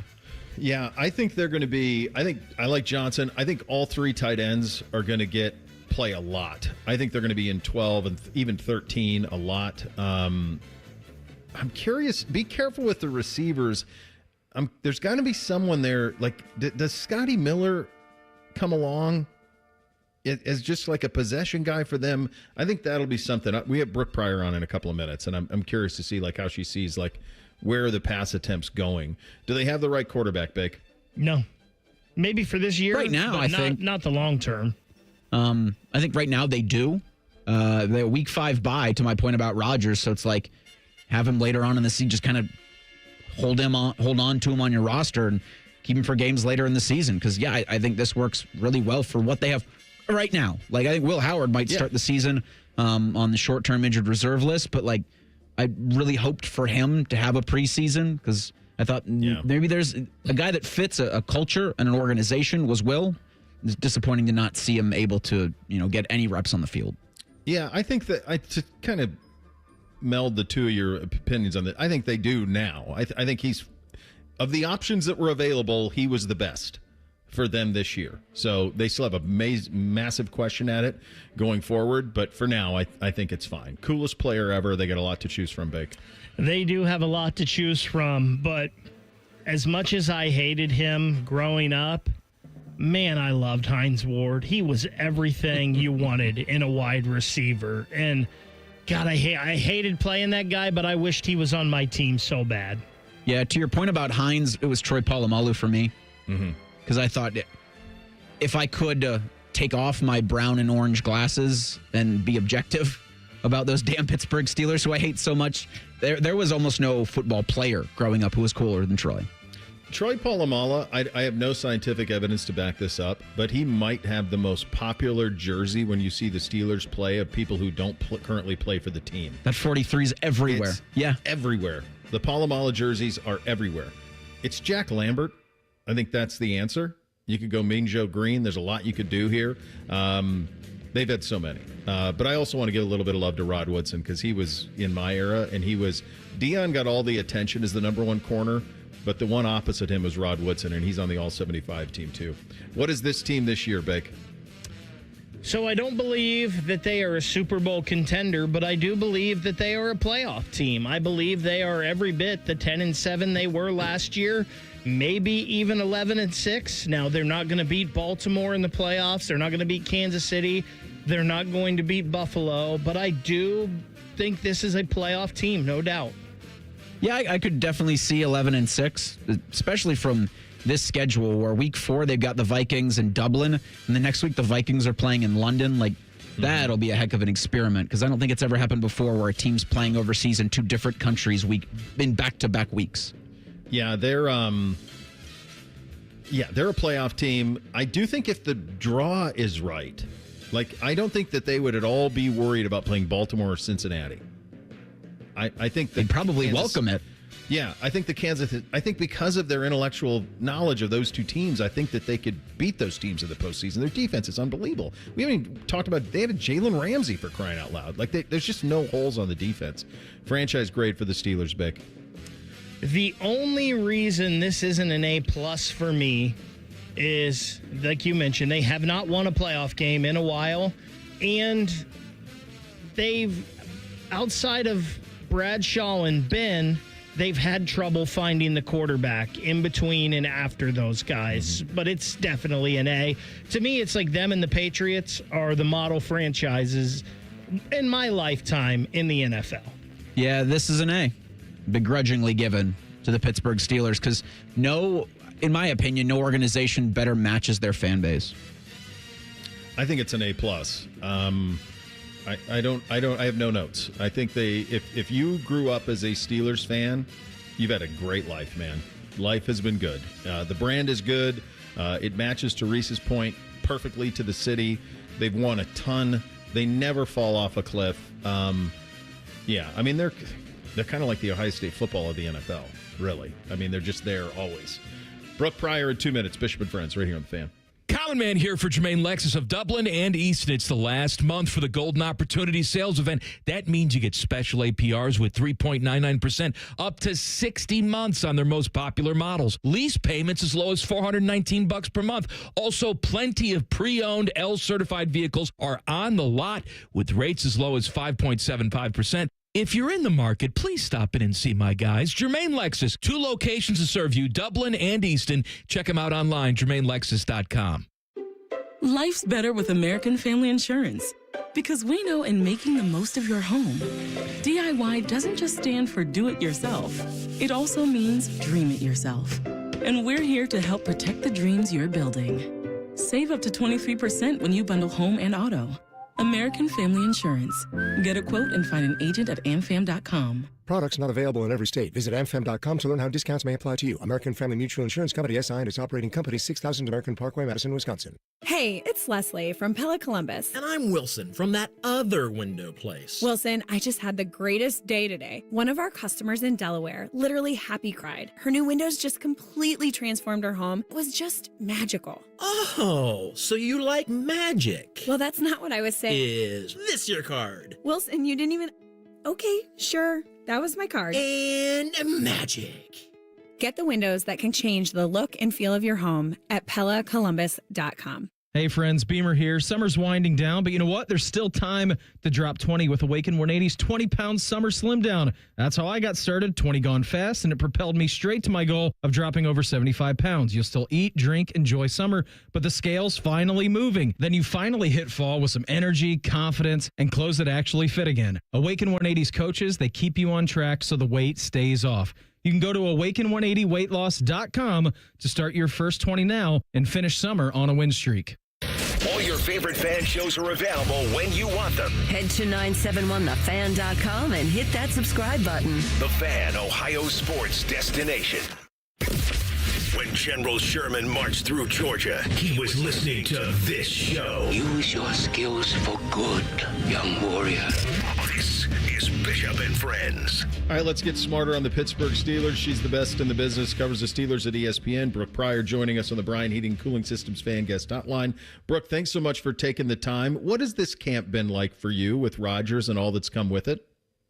It's been a little bit surreal. I'm not going to lie. I mean, we've had a lot of different big-name quarterbacks come through here since I started covering the team in 2019. But there is something that is just surreal and kind of odd about walking around St. Vincent and Latrobe and having Aaron Rodgers pass me or seeing Aaron Rodgers in the cafeteria. Just kind of odd. But, I mean, he's fitting in well from what I've seen from everybody I've talked to here. So it's been, an entertaining camp, one that, as much as we're hyper-focusing on the quarterback, there's still somehow less drama this year than there was a year ago when we were staring at Russell Wilson's calf and trying to figure out, the rep split between him and Justin Fields and all of that. Somehow Aaron Rodgers is easier to cover than that. It's nice when you have the guy. That takes a lot of that out of it. How has he looked?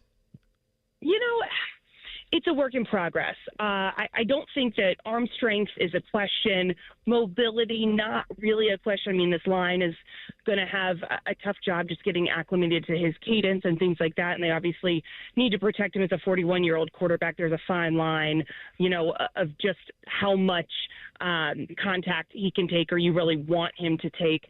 But I think that the thing that is the work in progress is his chemistry and his connection with the wide receivers. I will say that since we have been back in the South Side at their practice facility away from camp, it has looked stronger between him and guys like DK Metcalf and Roman Wilson. But in camp, I was really struggling to remember a deep ball that I saw that Rodgers was targeting Metcalf that connected. But I think that's a byproduct of, not doing team periods until training camp, of not really, being around during OTAs because he wasn't signed, being here for mini camp and not really being a full participant. So they needed to expedite that chemistry process. I think that they are on their way, but it's not there yet. How are him and Arthur Smith getting along? Pretty well, better than expected. Of course, at this point, a game has not been played. There is still time for things to go off the rails. Everyone is in the honeymoon cupcake phase. But one thing that I have noticed is that Arthur Smith mentioned, I like having Aaron Rodgers in my room. We're closer in age. He understands some of my jokes and my references. Arthur Smith, big Ted Lasso guy. The other day, I was in a scrum with Aaron Rodgers, and Aaron Rodgers dropped a Ted Lasso quote. And so I thought, well, I can only imagine what those meetings are like. I'm going to guess there's a lot of Ted Lasso, and that just devolves into more references and inside jokes. So in that way, they're getting along. I think, there could be a power struggle because we know Rodgers likes to be in control of the plays of the calls of the line of scrimmage. Arthur Smith didn't necessarily want Russell Wilson doing that this year. So we'll see how it goes when there's live fire, but so far so good. Brooke, as I look at this tight end room, I think it's got to be the best in the NFL. How much will they rely on that room? And is that where maybe that number two, if DK is the number one receiver, does the number two receiver come out of this room? I think it could. One thing to watch, though, is Jonnu Smith. I think they want to use him a lot. That's what we saw in training camp, is that when he was on the field, he was getting a lot of targets. But he's been kind of on and off in practicing. I know he's had a knee issue, I believe, throughout his career. That's something to keep an eye on because he's not necessarily been a full participant very often through camp in this early part of the preseason. But I think when he is out there, they're going to want to use him. Same thing with Pat Freiermuth. He's been definitely more available, and I think that he is someone that Rodgers will look for over the middle of the field. But as far as a number two receiver, I would also keep an eye on Roman Wilson. And he was someone that I thought, not necessarily a cut candidate because he was a draft pick a couple of years ago and very much missed his last season with injury. So it's kind of his redshirt freshman year. But Aaron Rodgers really likes to and takes pride in molding and developing his wide receivers. Mm-hmm. From what I've seen, he is pouring into Roman Wilson the same way that he worked with other young receivers throughout his career. And he challenges him, when he talks with the media saying, that Roman Wilson is a smart guy. He needs to get out of his own head, and he wouldn't be as hard on him if he didn't think that he could be a dude, if he didn't think he could be a top-tier wide receiver. So keep an eye on him. Calvin Austin was also, I think, in the running to be wide receiver too, but he's been dealing with some injuries throughout camp. So I think it's going to be a wide receiver two by committee at this point. Brooke, we loved Caleb Johnson, Cincinnati kid, goes to Iowa. I loved him in the draft. Jalen Warren, obviously, there too. What do you see that split looking like this year? Right now I think that Jalen is clearly the lead back, but I could see it getting to more of a 50-50 split by midseason with, some Kenneth Gainwell mixed in. I think that Caleb Johnson needs to continue developing in pass pro. I'm curious to see how much of some of the struggles in the run game through the preseason were a byproduct of the offensive line not wanting to reveal too much about their scheme and their run blocking, and how much was just Caleb Johnson trying to get used to the speed of the NFL game. Because we saw when he can get out in space, he has great vision, he has great movement, he's really good at finding the holes, shifting, all of those things. It's just getting to that more in a game. I think he had a 14-yard run in the week 2 preseason game. That was a sign of, okay, that's the speed and the vision that we thought we were going to see. But he, spent a lot of the preseason bottled up, but I don't know how much of that was on the offensive line. So I think I like all of his raw intangibles. I like all of everything that he showed in camp. He wants to be physical. He wants to be a Najee Harris style back. And that's what the Steelers need. They just need one that averages more than 3.5-4 yards per carry. That would help. Talking to the great Brooke Pryor, ESPN at the Pittsburgh Steelers, covering them the best in the business. Brooke, defensively, I don't have many notes, but I am curious how the Cam Hayward thing. I saw he returned. Will there be kumbaya on that side of things with Cam? Oh, it's a great question. I think it depends on if Cam wants to start singing, because I don't think that Omar is going to reach out a hand and ask to, start singing with him and give him some more compensation. I think it's just on Cam to kind of, join in with everyone else and meet them where they are. To me, he returned to practice, and I was told that, this doesn't mean that he's not still seeking additional compensation. He's not still trying to get his bonus up for this year, that he's still fighting for all those things. But to me, when, just a couple days earlier, a week earlier, he said that, it essentially was an option on the table to miss regular season snaps, and then he returns to practice.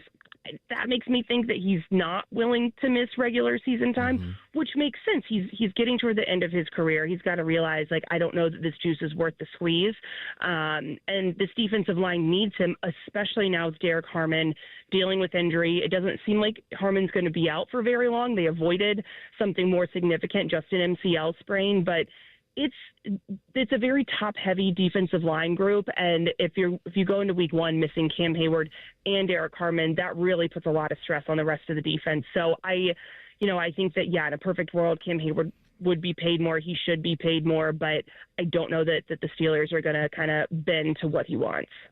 Brooke, I got to stay in the Buckeye world for a second. You got two of the faces of our national championship over there with Jack and Will. Obviously, Will got dinged, but prior to the ding with Will and then all camp for Jack, how did it go for them over there? It went really well for Will. Will, I think, is the fan favorite of Steelers fans. I never heard louder cheers in Latrobe than when Will Howard stepped on the field or simply touched a football. He was laughing at how crazy it was, how crazy the fans were for him. And I think it does really stink the timing of the injury because it essentially wiped out his entire preseason. Jack has looked okay. It's clear he's still got some developing to do. We talked with Terrell Austin about that, and he told me that, Jack's transitioning from a college D-end to an NFL outside linebacker, and there's some nuance in that. He's looked, a step slow sometimes, but I think they are trying to they're trying to load his plate right now. He's playing special teams. He's playing defensive snaps. So he wasn't really getting a break, and I think that is part of it, and now they'll start kind of paring it back. He's still got some room to grow, but high motor, good work ethic, all of the things that the Steelers saw and thought that he was a really moldable guy, and he fits kind of the DNA of what they want out of their defensive players. Brooke, I'll get you out of here on this one. What is success this year for this team? Well, I think if you ask them, it's getting to the Super Bowl. If you ask me, who tries to be more rational and realistic than that, it is winning a playoff game. They haven't done it in going on 10 years since 2016.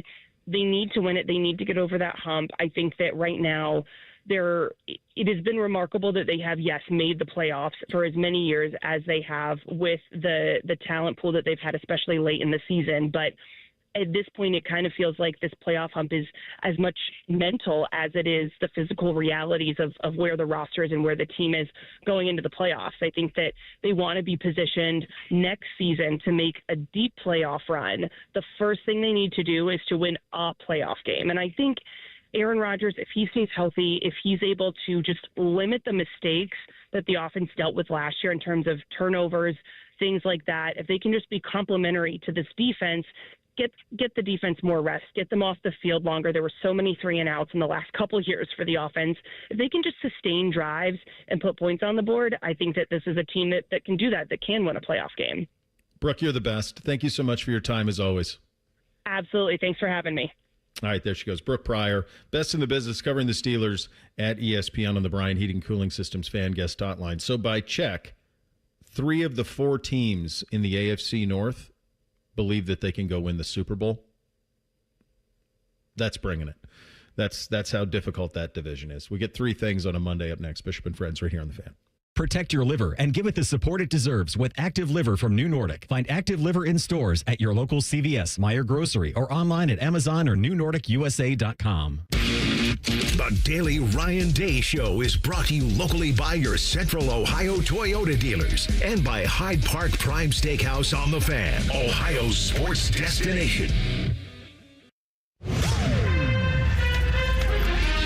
This Daily Show, Coach Ryan Day, brought to you by Safelite Auto Glass. If you would speak to the importance of competition for all of the positions in training camp, Coach. Yeah, competition is important because it gets everybody better. And we've had a bunch of great competitions, and it's been competitive. It's been an edgy camp. I feel like our guys, have brought it each day. And you've heard us talk about this before, about how the foundation of the season really is built during the offseason and the work that we put in and the installation. And, we try to give these guys as many situations as we can, especially with the opener that we have. So I feel like it's been a good, productive preseason and a lot of competition on both sides. We'll have another comment in just a moment. Hi, this is Paul Keels. This Buckeye season, don't let a broken windshield ruin your game plan. Safelite Auto Glass makes it easy to get your windshield fixed with their mobile glass shops all over Central Ohio. They can come to you anywhere, giving Buckeye fans more time for game time. OH? Man, I love that. Schedule at Safelite.com. Safelite Auto Glass is a proud sponsor of Ohio State Athletics. Safelite Repair, Safelite Replace.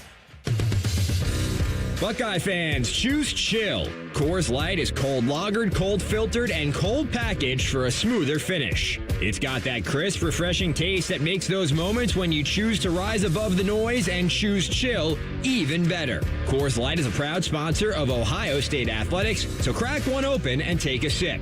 Coors Light. Choose chill. Celebrate responsibly. 2025 Coors Brewing Company, Golden, Colorado. Beer. At Ohio State, we are the never afraid to innovate teams and the improve people's lives teams. Together, we are the Ohio State University. Coach, you talked about it a lot last year, but certainly is important all the time developing depth. Is that even more significant with the anticipation of a long season? Oh, yeah. Yeah. I mean, last year we knew around this time that was going to be one of the things that we needed to talk about and address. And I think the best example of that was the offensive line situation. And, we lost, Simmons in the Oregon game, and we had to, adjust there, and then we come back with Donovan at left tackle. And then we lose Seth, and so now you have to move things around, and so we've learned things from coming out of that season. Not only how important it is to have depth, but how important it is to have versatility. And the more things you can do, the more value you bring to the program. So when you're playing more games, you just never know how those things are going to shake up because there's a lot more snaps, a lot more plays, a lot more reps that we have to cover. So. I feel like guys understand that. They know, the more things they can do, the more hats they can wear, the more value they're going to bring. And we took that into consideration during the preseason and in the spring. It is the Ohio State Sports Network from Learfield. Keep your summer fun going at Toyota's National Sales Event. Now through September 2nd, get a stylish new 25 Corolla with 4.99 APR financing or 5.99 on Corolla Hybrid. Excludes Corolla Cross and GR Corolla. Or lease a gas-powered Corolla LE for $199 a month for 36 months with $36.99 due at signing. With approved credit through TFS. Tax, title, and license extra. Call 1-888-36-TOYOTA for details or go to Toyota.com. Toyota. Let's go places. For more than 35 years, Hyde Park Prime Steakhouse has been known by Buckeye Nation as serving the best steaks in the city. Our thick-cut, aged steaks have been a staple in Columbus with 3 locations in Upper Arlington, Dublin, and downtown. Hyde Park is proud to introduce our newly added wine room at the downtown Columbus location, where a new elegance in dining will surround you. And coupled with live entertainment every weekend, Hyde Park will be the perfect setting for any occasion or the perfect night out. Hyde Park is a proud sponsor of Ohio State Athletics. Go Bucks! Hey, it's Bobby Carper, and Columbus football is back. And what better way to kick off the season than driving home in a tough, reliable 2024 Toyota Tacoma from Germain Toyota of Columbus. Right now, get 0% APR for up to 72 months with 20% down, or lease it for $239 a month for 36 months for 10,000 miles per year with $29.99 due at signing. Head to Germain Toyota of Columbus today on the corner of I-70 and Bryce Road. Your home for great deals all season long. One of the things I had decided when I started the company was we were going to build the best window possible. We were going to give the best service possible, and I think we've accomplished that. Our reputation is built on taking care of people and building a great window and then taking care of it afterwards. It's just a darn good window. See for yourself. Visit RosatiWindows.com. Bishop and Friends is sponsored by Diamond Seller, your true jeweler for over 75 years. The Fan, Ohio sports destination. Producers, co-hosts, friends, some of those things are true. You're listening to Bishop and Friends. Yeah, and here's the first of those wake us up when they miss games. Our guy, Terry McLaurin, 3 years, $96.30 guaranteed. It is done. He is a Washington Commander at least through the 2028 season. So you're going to see many more of these as the days start to stack up. What's on the poll today, Reese? Daily Fan Poll asks, who do you think will start the most games for the Browns this upcoming season? Your 4 options are the 4 quarterbacks they're going to have on their 53-man roster. 76% of you think Joe Flacco is going to get the most starts for the Browns at quarterback. Dylan Gabriel at 13%, then Kenny Pickett 7%. Just 2% of respondents to the Daily Fan Poll think Shedeur Sanders will start more games for the Browns than the other 3. I think it's Flacco. Yeah, but easy. Yeah, I think it's him easy I think it's him until the season. At least 5. I think he could be 8, 10. I think until they're a limit, it's never going to be his fault. If they lose, it's not going to be on him. So if they have some success and they're around 500, he's there until the season isn't. is kind of the way I would view that. All right, time for three things on a Monday. Hit it, guys. 1, 2, 1, 2, 3 things. Sponsored by Buckeye Lake Marina, Central Ohio's largest selection of new and pre-owned boats. Find your next dream boat at BuckeyeLakeMarina.com. All right, number one for me, NFL preseason football is just farcical. It's way too long. The training camp is way too long. If you watched and bounced in and out on some of the games this weekend, you saw the vast array in how various coaches handle what to do with preseason football. Coaches don't know what to do with it. It's way too long. Just needs to shorten up. Start practice on the 1st of August. 2 preseason games. That's it. That's all you need. You can see it. Nobody knows what to do with it, and it's too damn long. They need to shorten it up. First thing for me, so you'll have NFL rosters set to be finalized tomorrow at 4 o'clock. I've talked often about the best beer as a situational beer, like the one that you've, say, mowed your lawn, or if you've cleaned the house, or if you've done some like manual labor, or if you've run a great distance, and at the when you're done with that, damn it, you've earned a beer, and it tastes so good. Ben DiNucci was cut over the weekend, and he had this on his Instagram. Not many beers are better than the airport beer after I just got cut from the NFL for the 7th time. So trust me, you wouldn't understand it. Airport beer, pretty good as well. I saw that yesterday, and I had to read it, do a double take, because I was like, I thought it was just airport beer, and then I saw there was more, and I was like, wait a second, there's a lot here to unpack. First thing for me, just found out that I will be in the building for Ohio State, Texas, in the shoe this week. It'll be my first time there. I'm going to go with Tyler and help him do some digital stuff for the fan. First time I'll be there covering an Ohio State game as a credentialed member of the media. The last time I was in the shoe, Bo, was CJ's brilliant first half against Michigan State in 2021 or 2022. The now second best half I've ever seen of Ohio State football behind the Oregon game last year. So if Ohio State dominates, I'm just saying. They'll take care of you. That's good job, buddy. That's very, very cool. Number 2 for me, golf is the damnedest sport. So played last week, played about as well as I've played all summer. Played Saturday with the boys, played as bad as I've played in years, and then somehow birdie the par 5 on 9 to be able to win the match against the boys, me and Bootsy. And it's that last one that brings you back. Because other than that, now I'm spending time with the boys, and it was lovely, all of that. But in terms of the game, complete misery. And then the last hole brings you back. And that is, for me at least, that's golf in a nutshell. I just saw this on my timeline, and I have no real point of reference. But the Columbus Sliders are your 2025 Major League Pickleball champions. Let's go. So the City of Champions, really, talk about Ohio State attacking the national championship this season, and now add Major League Pickleball champions, the Columbus Sliders, which sounds in homage to the White Castle slider. T-Bone and Tyvis were talking about this morning. I don't know if they were joking or not, but there is a sponsorship with White Castle. Oh, good. I think. Okay. I mean, they could have been joking. I'm not sure. But I declared on their show that Columbus is the pickleball capital of the world. So you can't prove that it's not. It's everywhere. So. It's a great sport, man. It's fun. Second thing for me, Bo, I will piggyback off of your second thing. That's why golf is the worst sport in the world. It is. Because it won't just let me suck. If I could just suck, I would walk away from the daggone sport. But no, I'm playing terrible, and then all of a sudden I par 17 and birdie 18, and I'm like, I got this now. I'm ready for my next round. Yeah. Screw you, golf. The best and the worst. It really is. Finally, number 3 for me. It's just a piece of advice from your Uncle Bo. Enjoy this week. Enjoy the build up to this. This has never happened before here. It might very well never happen again.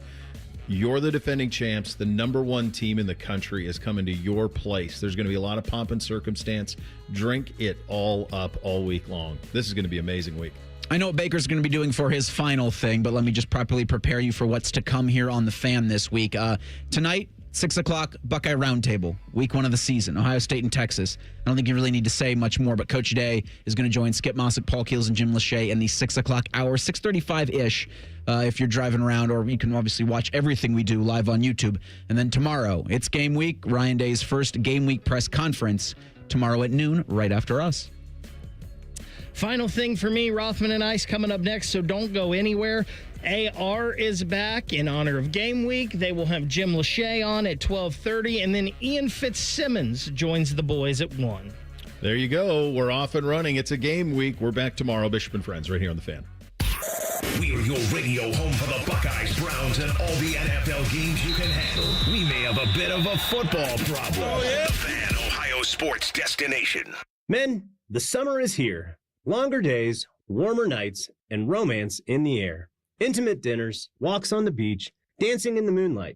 But if you have erectile dysfunction, you know it can ruin romance, both for you and the one you love. This is Jeff for Tri-State Men's Health, and if you have ED, don't let another summer go by without getting treated, because intimacy is one of the greatest things in life, and fear of not being able to perform should not be something you have to deal with. At Tri-State Men's Health, we're ED experts. We've successfully treated tens of thousands of men. Our protocols work when others don't, and we have treatments that are effective in well over 90% of cases. You could even last up to an hour or more and perform like you haven't in years. So call us. Your initial appointment is only $99 and includes blood work, a medical consult, and if medically advised, a test dose. And if that test dose doesn't work in the office, your visit is free.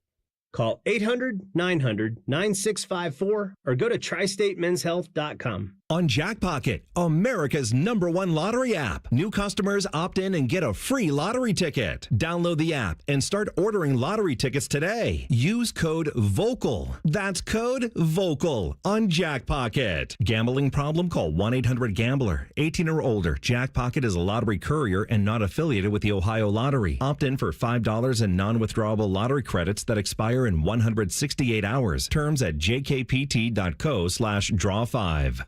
Hi, I'm Dr. John Runyon from Runyon Dental Group. Are you missing teeth or do you have uncomfortable dentures? Dental implants can not only transform your smile, they can restore your confidence and allow you to eat those foods you love that you've been missing. When I was in my early 30s, I was in a similar situation needing complex dental work and dental implants. I understand all the emotions that you're feeling because I've been the patient and I know that we can help you. Schedule a free consultation today at runyondentalgroup.com. That's runyondentalgroup.com. Working your way through that honey-do list? That means more flushes, more showers, more fiddling with a thermostat. Trust the pros at the Waterworks with your plumbing and drain cleanings and repairs and all your heating and cooling needs. Our certified pros can repair or replace your furnace or air conditioner. Clogs? Call the Waterworks. Drain cleaning? Call the Waterworks. Plumbing issues? Call the Waterworks.